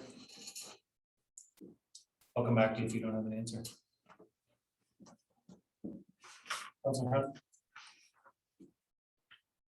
I agree with most of them that have on here. I think there's some that are under revisions. It might be a few definitions. There's one from South Nation and also second the council. I can see both sides of definitions on some of them, but they're leaning strong towards conservation and protection. Their definitions are a little stricter than ours are. So to support the planner's changes, yes or no? Yeah, I go along, he's still reviewing some of them there. Mr. Mayor? So maybe partner. There's the ones that we do. Okay, so I don't have any problem accepting the ones that the planner has recommended.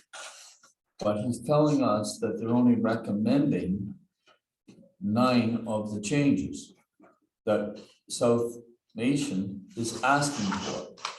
Well, that means there's quite a number that are not recommended, and I just feel a tiny bit uncomfortable passing it by without a discussion on a full discussion so that we understand what is it that South Nation was asking for and why are we not going to do it?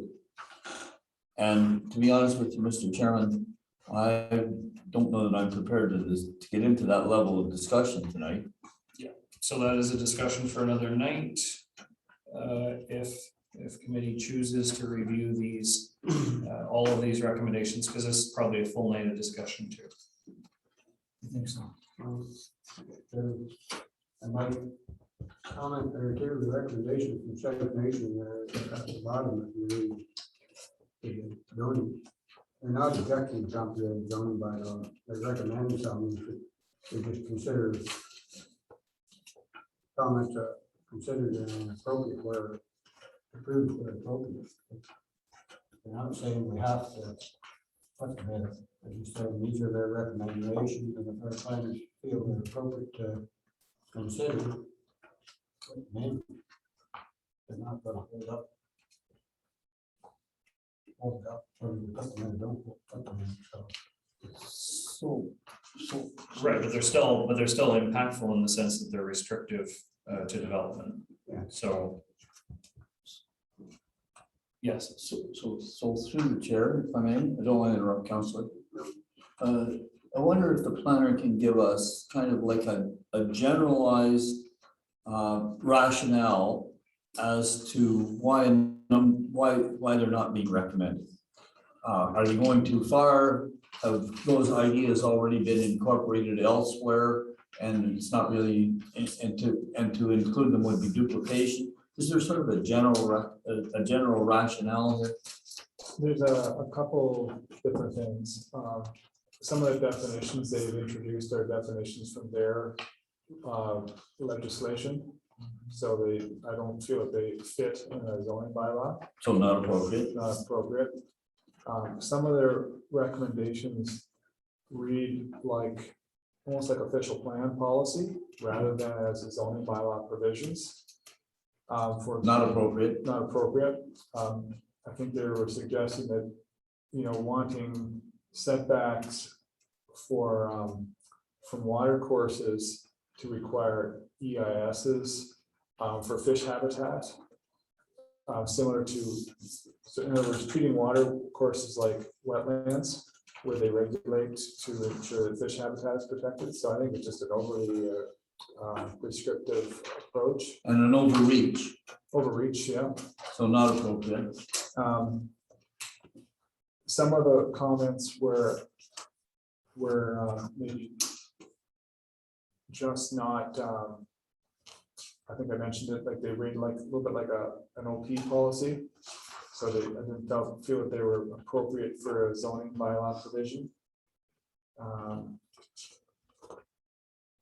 So some of the comments that are still under review are the ones relating to the, all the partial services. So I think those are suitable ones that we may end up making some revisions as a result of that, but we'll go ahead. Those are technical changes, and we'll incorporate those into the draft bylaw with markup, so you'll see the changes.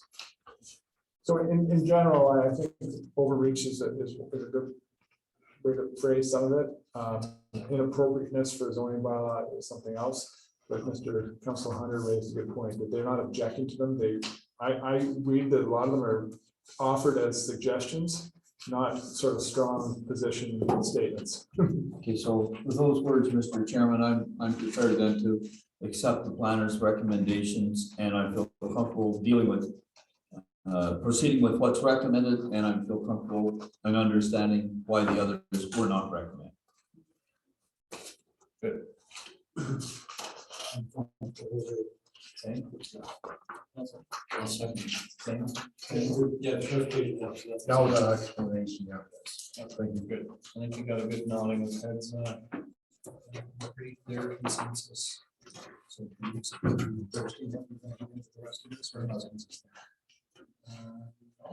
so. I think we're allowing him to proceed with removing these, and then we'll get an update on the under review one later.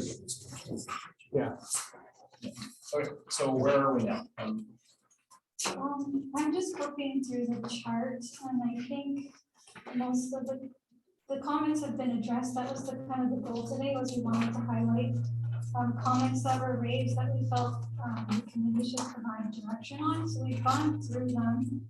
The chart just kind of summarized whether there were no recommendations to the proposed bylaw, and we just provided a little explanation as to why we're not recommending anything. So I think we've gone through all the recommendations.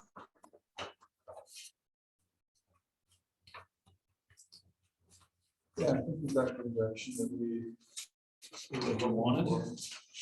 We can make changes that are needed. And I think I want to go one more time around and just make sure, because this is going to bring back another document for, like, this will make the amendments to the draft one, and then the idea would be to move the next one to full public meeting, correct? Yeah, what we'll come back with will be well, I want to call it draft 2, but until you endorse it as a draft 2 for public release, it won't officially be a draft 2. Okay, so I just want to go around the table, make sure we haven't missed any changes that any specific committee member wants to discuss while we're here, and then I think the direction will come from that. Okay, so I'll start at your end, Chris, and then Councilor Steve. I'm good. That's good. Mr. Mayor? I'm looking for the next draft. Would like to see red changes. You'll mark it up. It'll be marked up, and I hear you want it in red rather than blue. That's my eyesight. Councilor Hunter, any changes? Just one, in our last letter, we discussed the special NCR zone on David Street and stuff, not allowing them severances to allow it to stay split. And there was also brought up in the comments, and I thought about it before and forgot about it. Also on Sloan Street, There, if you go up on the back, Center Street, there's 4 or 5 lots there that are MCR that could be split.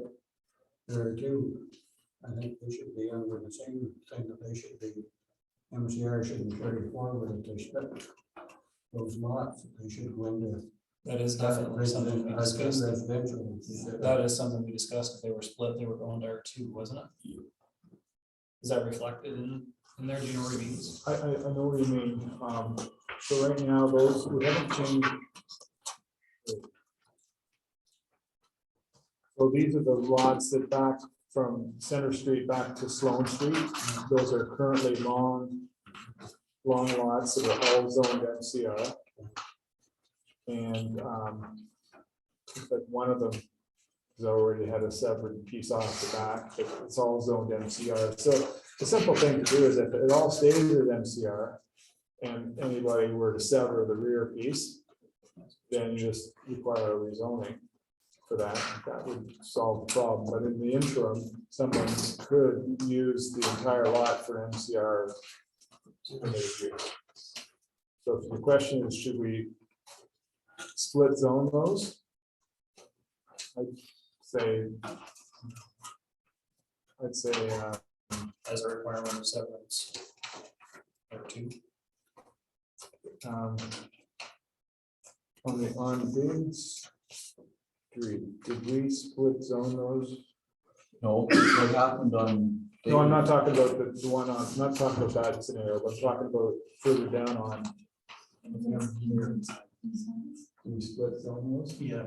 Because they backed on the residential, I don't know if we necessarily need to, because there's, it's institutional township lots on the other side. Yeah, we're just on the other side of, on David Street, where we had that scenario. I'm not talking about the 32 David Street, I'm talking about further towards the core. We changed the MCR zone there to leave the back half as R2. But in this context, we haven't done it on the north side. I suppose we could, but they front onto Sloan Street, which is fronting onto the park, so it's a little bit of a different context there. Also, the problem there, too, sewer line doesn't look that steep. Yeah, that's a would have a factor in whether or not the rear portion would be developed for sure. Yeah. But, whether there should be some, or should be zoning because of how you go about that, just to restrict that. Couldn't be. Have it on there. Right now, you could build on, it's big enough to build another structure on that. Potentially, yeah. To have frontage on another road, they could put a second unit. As we're saying, we're allowing second units now, they could build another unit along the back of the lots. And that's not a terrible thing.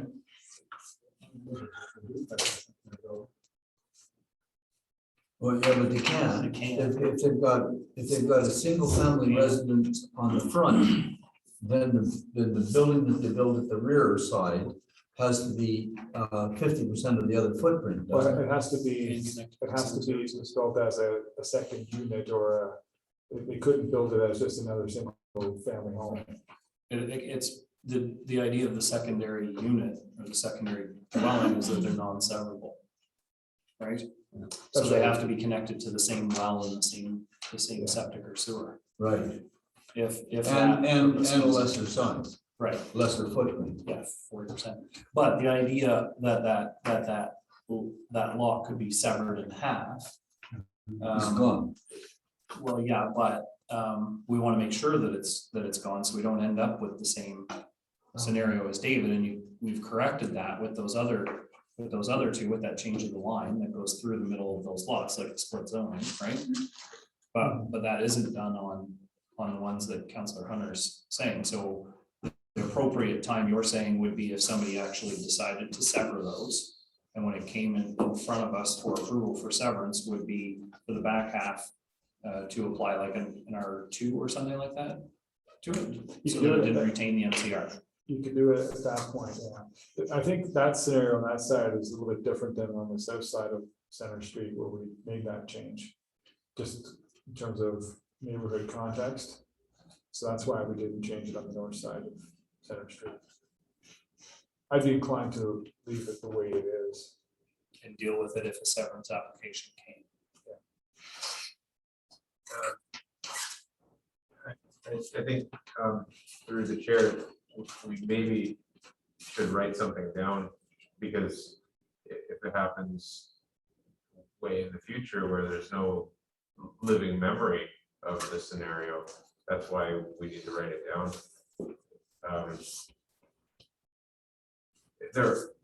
The middle three lots are much more narrow than where the quadplex went, so I don't see it being an issue. But what if someone bought all five and wanted to make 3 big apartment buildings on the north side and put the bill to connect the sewer?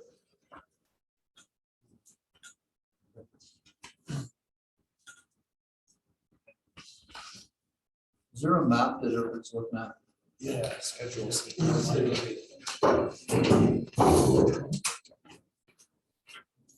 So to staff, if that scenario was to happen.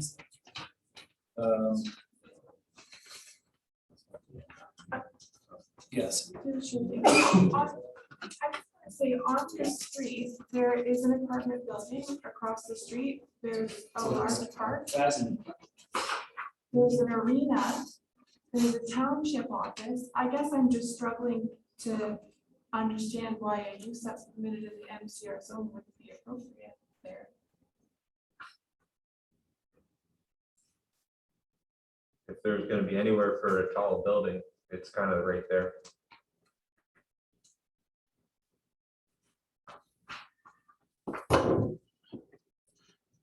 Missing the issue. I understand the MCR severance issue. I don't know. I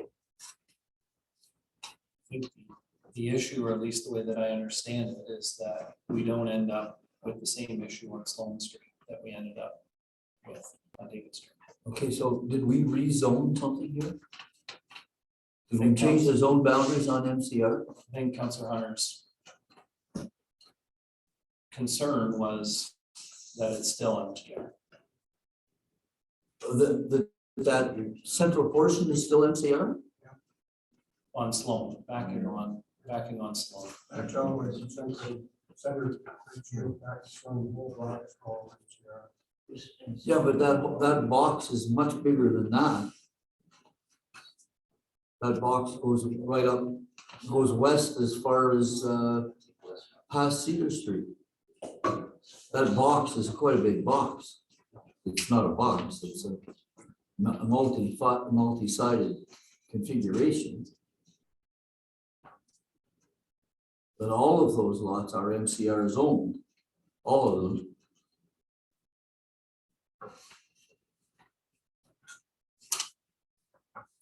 There's no change to this map. Not on that side of on the south side. South side there was. On the south side of, sort of on the north side of David Street, we did change the zone boundary there. Where did you change it? On the north side.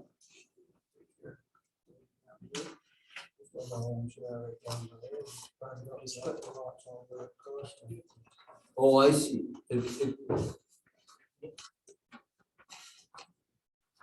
I may, through the chair, I guess the biggest thing is, in the end, on that portion of Sloan Street, what is the concern on the flexibility of use?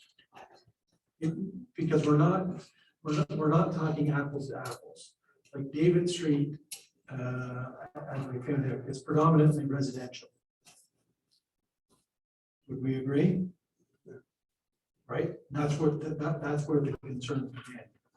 Sloan Street right now is a complete mixed use of institutional, some residential. I'm just trying to figure out why we would only potentially want to restrict residential buildings on the north side, or south side. I should say. Well, as I'm looking at, to the chair, Yes, as I'm looking at Sloan Street here, if I go east from Ryan,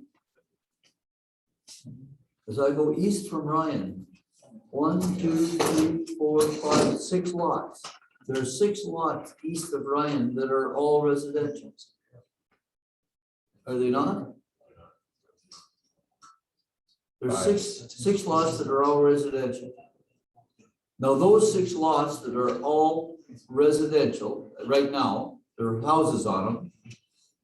Those 6 lots are all zoned MCR. So theoretically, a quadplex is a permitted use in the MCR zone.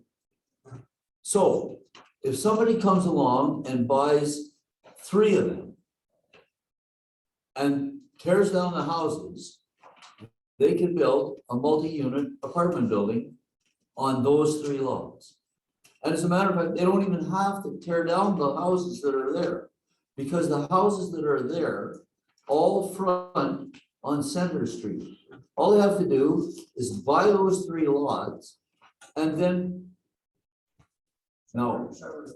sever it at the back, sever it in half, and now they can build an apartment building that would front on Sloan Street. And it could be a multi-unit apartment building, because that's permitted in the MCR zone. Is that the issue? Okay, I gotta understand the issue. Which gets us right back into David Street too.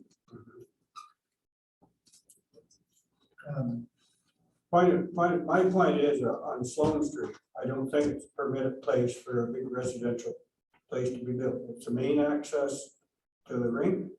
It's a main fire access coming across to the rink.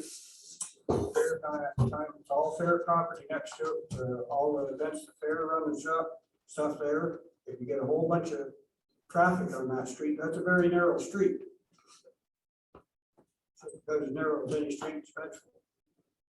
Well, I don't think it's a proper place for access, plus it's gonna cost a lot of money for the sewer to put it in, and what, some way or another, that sewers are gonna have to come to Bryan Street or from all the way up from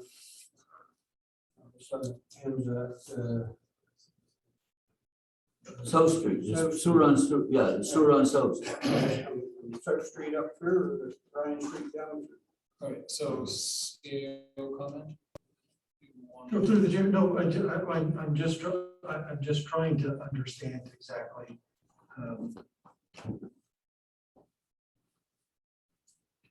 So we would only want on those particular lots either a single detached or a semi-detached developed in that area. Well, actually, the best thing that could happen in that area is for those 3 or 4 or 5 property owners to put an additional residential unit on the back of their property and use up their properties in that manner. Now, is there sewer down Center Street, along Center Street? Okay, so they would have to come, so their sewer would have to come forward or be hooked into the sewer that the house front is on. But we can't make that happen. Only the owner can make that happen. And I don't think we can prevent those 3 owners from selling to an independent 4th party. Can't prevent that from happening either. So what the future is for those 5 or 6 lots, we don't know. But I think what Councillor Hunter is trying to say, and I agree with him, is we want to prevent David Street too. Well, so right now, if those lots are all developed, you can't build another single dwelling on or anything else on those properties other than an accessory structure or a second unit or an addition, right? Right. So for them to propose development fronting onto Sloan Street, they would need to do a severance. At that time, you could include a condition that it be rezoned for the use. Okay, And How that's, do we and that's stop- what, that's what didn't happen on 32 David Street. okay, but how do we stop? Oh, and let's not get too far down in the weeds, Pat. I mean, that's not too dumb. But how do we prevent all three of those property owners from selling to a fourth party? You can't. How do you prevent that fourth party from coming forward with a proposal for a different kind of residential development on Center Street? Well, you can't prevent them from bringing forward a proposal, but my point is that they're developed lots, so they're already developed lots. Yep. And so that limits what you can do without another planning act application in which you have the approval of authority responsibility. Yeah. Yeah. You gotta catch it. We gotta catch it at the time. That's why I think the appropriate do there, the same as we did down in David Street, split zoning. Did everything here. So what's the difference between what we did at David, where we did split zoning and this? No, we didn't do split zoning on David. That's So what now- happened. But it's done now. Did on the other 4 lots. So what's is it that those lots were already severed? Is that why? No, the lots were deep. They went from Center Street down to David Street. And they were zoned MCR all the way to David Street. We split zoned them so that the frontage for the back half has now an R2 zone, which is consistent with what's across the street. Right. So it's all about the context there. That is predominantly a low density residential neighborhood. Whereas in the Sloan Street context, it's different. It's got, there's institutional, there's the parkland, or the arena, all that. So it's a different, it's a mixed use kind of environment. It's not so critical because there isn't a specific character there. I don't know, I think we already, we don't want a quadplex built or a triplex built there. How do you say we want to keep standards? So basically what we did, we said all on the south side of Center Street is MCR all the way up and down. But what's wrong with saying all on the north side of Center Street, all the way up and down is MCR, what it is now? But we split it and say after, if you don't front in Center Street, you're residential. I'd be okay with that. Well, you don't have to convince me, you have to just give me the direction. I guess.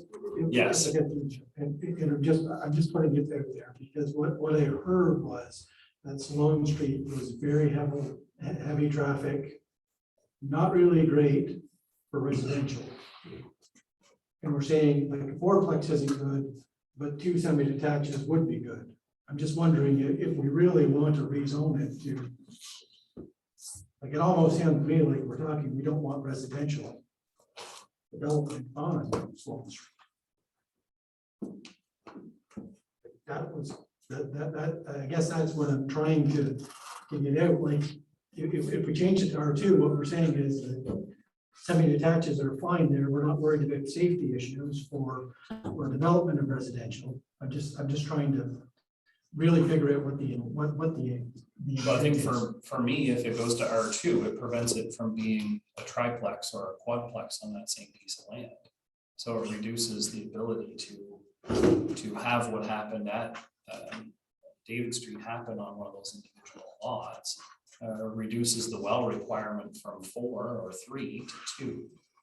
You know, those requirements to me are some of the concerns and some of the complaints that we've dealt with 32 David. So maybe I'm wrong in that, but that's certainly the way I feel about it. So if I made through the chair, so then it's really the intensification of that residential development. For me, it is. Yeah. I'm just trying, I'm really just trying to grasp what.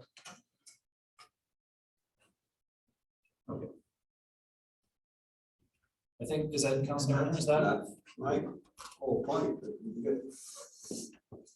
Lots are smaller, so they're narrow, but easy for spec, unless if the mayor says they buy two of them. I don't know whether they're even wide enough to put a duplex on. Maybe 3 single family houses along, there's very little traffic over that. As you said, 3 wells. We can kick this around all night.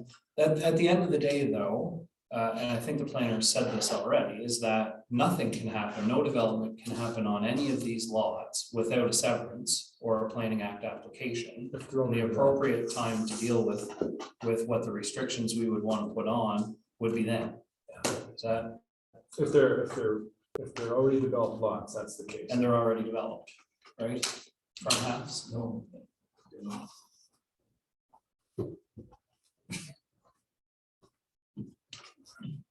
The corner is, We've got 3 people going, So so. just going back to my comment, my only reason for bringing it up was if that's how we feel, we should tag it somehow so that 20 years from now, whoever is looking at it thinks of that.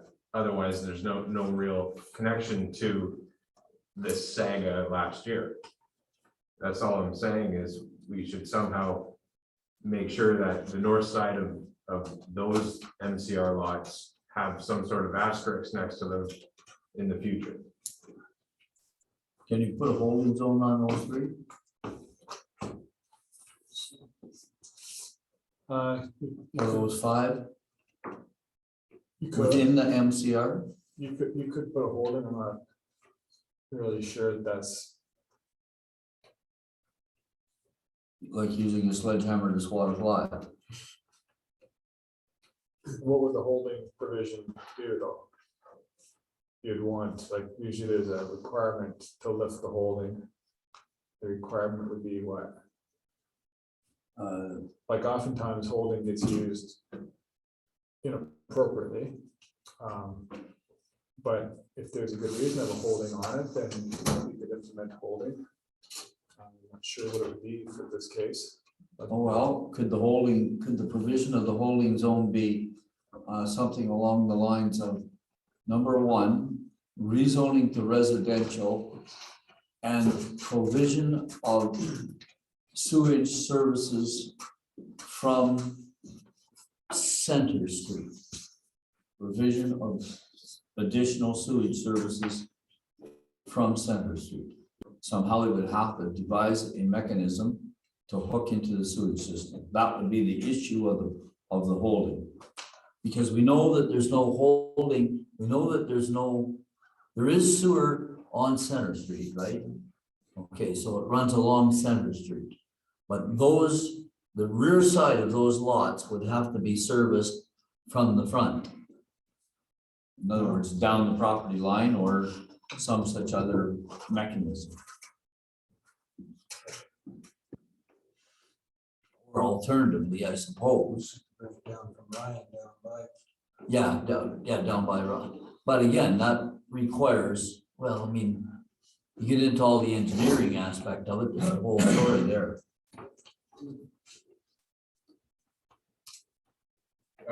I would say just put a post-it note on it for the future, but not try to predict what's gonna happen to it. But how do you do that in a zoning bylaw? That's the problem we're having. Well, that's right, I think. Zoning bylaws don't have posting notes. That's right.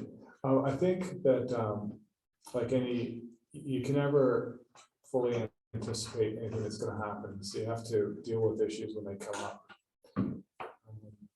I know that the other David Street property is a call it a tough lesson, or whatever you wanna call it, or just a lesson learned. Sharp thorn. Sharp thorn, you can call it that too. But I think when we review any application, you have to kind of review it for a number of different considerations. And I would like to think that in a Sloan Street scenario, we wouldn't be forgetting to deal with it appropriately. But, you know, like you say, 20 years from now, who knows who's dealing with it? It's hard to know. But if you're asking my opinion, I think it's fine the way it is. But I understand Mr. Councillor Hunter's comments, and I'm not sure if everybody else shares that opinion or not, but I'm just looking for direction. We can change it or we can leave it, but I'd be inclined to leave it. Show respect others, so if we did, we keep MCR down both sides of Center Street, and we get away from.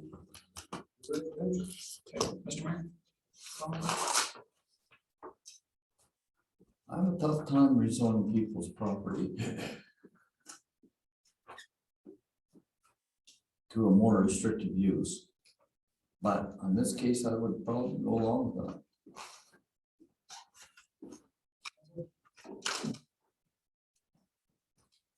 I'd go.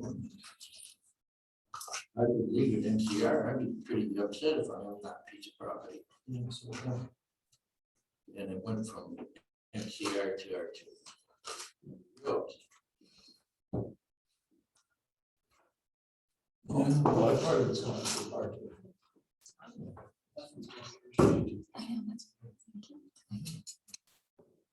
Yeah, it wasn't torn before, but I'm.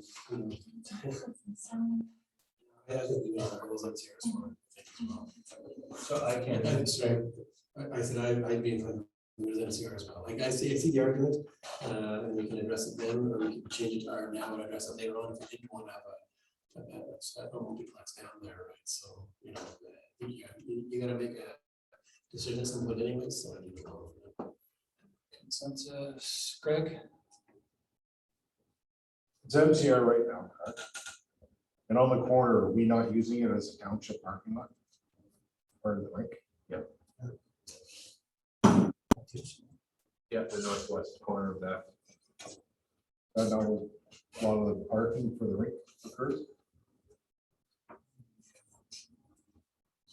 Oh, I see what you're saying. How about Where the S in street goes. through the church, I'm looking right at the, Yeah, I'm looking at staff. okay, fine. I'll have it with one rink to it. Yeah, so I hear the concerns of it. I agree with what the mayor is saying. If it's zoned the way it is now, when I was doing, I'd be a little upset that we're rezoning it just for a possible potential use. Yeah, so no, I keep it the way it is. Thanks. So, what were you? I was leaving. Leave it, Counselor?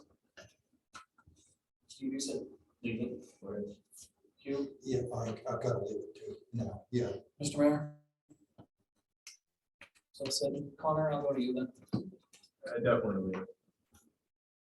Yeah. And you're leave it, Yeah. and I'll leave it, so that's 6, so leave it. I'm moving. Yep.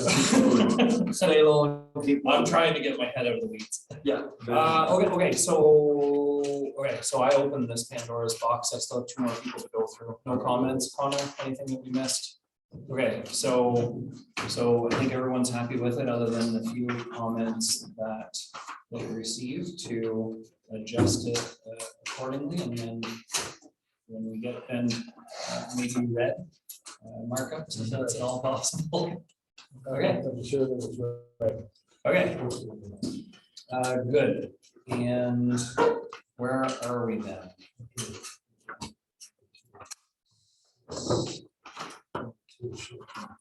Alrighty, so short-term accommodations continued. Wendy? I can speak to this, thank you, Chair. So at our August CDC meeting, we had a conversation about short-term accommodations and a very fulsome discussion from the committee about short-term accommodations and whether or not they should be managed and how they could be managed within Edwardsburg Cardinal. We didn't necessarily agree on a lot of things, but we did agree that we would like to manage them in Edwardsburg Cardinal. And there was a consensus that the committee asked staff to take that away and look at how we can best manage short-term accommodations in the township. So I've had some discussions with planners in the county. I've also had a chat with Jordan and Steve here to talk about how we can manage short-term accommodations. What I found is that any of the municipalities that have gone down this road have really been struggling with doing so. It's not a small task. In my mind, when we started going down this road, it seemed like a very simple thing. Add it to our zoning bylaw, let's put a definition, let's add some provisions, like we can do this. But it sounds like some of the municipalities are really struggling. And my I want to say my recommendation, but like the course that I think we should take is to plan for this, put it into our budget for 2022 for council to approve or not approve, and have a third party help us through this process and make recommendations. We should have fulsome public consultation on this. It sounds like it's a topic that's important to a lot of residents, and that public consultation should be separate from the zoning bylaw review. It should be its own discussion, I think, and it might result in an amendment to the zoning bylaw. It might result in a separate bylaw on its own, but I think we can leave it to a third party to help us along with that. Is that written as a, I'm So your very last page. I'm absolutely 223 up lost in to a sea 223. of stuff Just here, turn your so. agenda over and it's on the back. Okay, but it is on half my agenda. Like, is it So safe- it's an information item, just letting you know Okay, that, so it's not a recommendation. right, right. But Mr. Chairman. Yes. I get the full impact and the importance of what the community development coordinator has just told us. And I think when you consider the fact that there was a fair amount of issue around this, at least I think there was. I think what is being suggested here is a separate track so that we don't hold up this zoning bylaw any longer than necessary. We have to remember that our consultant planners for this zoning bylaw have committed to a certain amount of work. And I think we've taken them kind of beyond the norm, and we don't want to get them tied down in another sidetrack here and hold this zoning bylaw up, in my mind. So, reading that last paragraph, in consultation with Novatech staff determined that how best to manage short-term accommodations should be addressed separately from the comprehensive zoning bylaw review and should include a third-party report and recommendation with public consultation separate from the zoning bylaw review. The project will be included in the 2020 budget considerations for council approval. It's pretty much a recommendation. I guess you can tell me not to, right? It's kind of a recommendation. I mean, if somebody could turn it into a recommendation and we could find a mover and seconder, and then There's it a mover would and a seconder. solve it. And the discussion would be done until 2022. So one moved, seconded, further discussion, none, all in favor. We'll revisit. Against? Yeah, like I still stand that I don't think we can. I don't think we could ever manage most accommodations on things like Airbnb, where people don't even think about contacting or looking up the bylaws when they've got a fancy app on their phone that does everything for them. And it's money. I don't think we can regulate it. Okay, we'll get a report. At some point, I assume it'll pass budget, and we'll get a report in 2022 from Novatech. So motions carried with one against. And back after that. That's right, I wrote on your sheet. That's quite all right. And I'm lost again. Put your damn sheet. All right, thank you. I'm not used to this kind of stuff.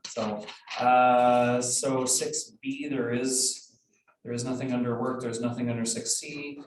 So 7 would be inquiries and notice of motion. Does anyone have any inquiries or notices of motion? Once, going twice, gone.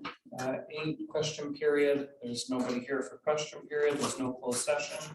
Need a mover for adjournment. Chris Ward, seconded by Councilor Hugh Cameron. All in favor? And we're adjourned 9:14.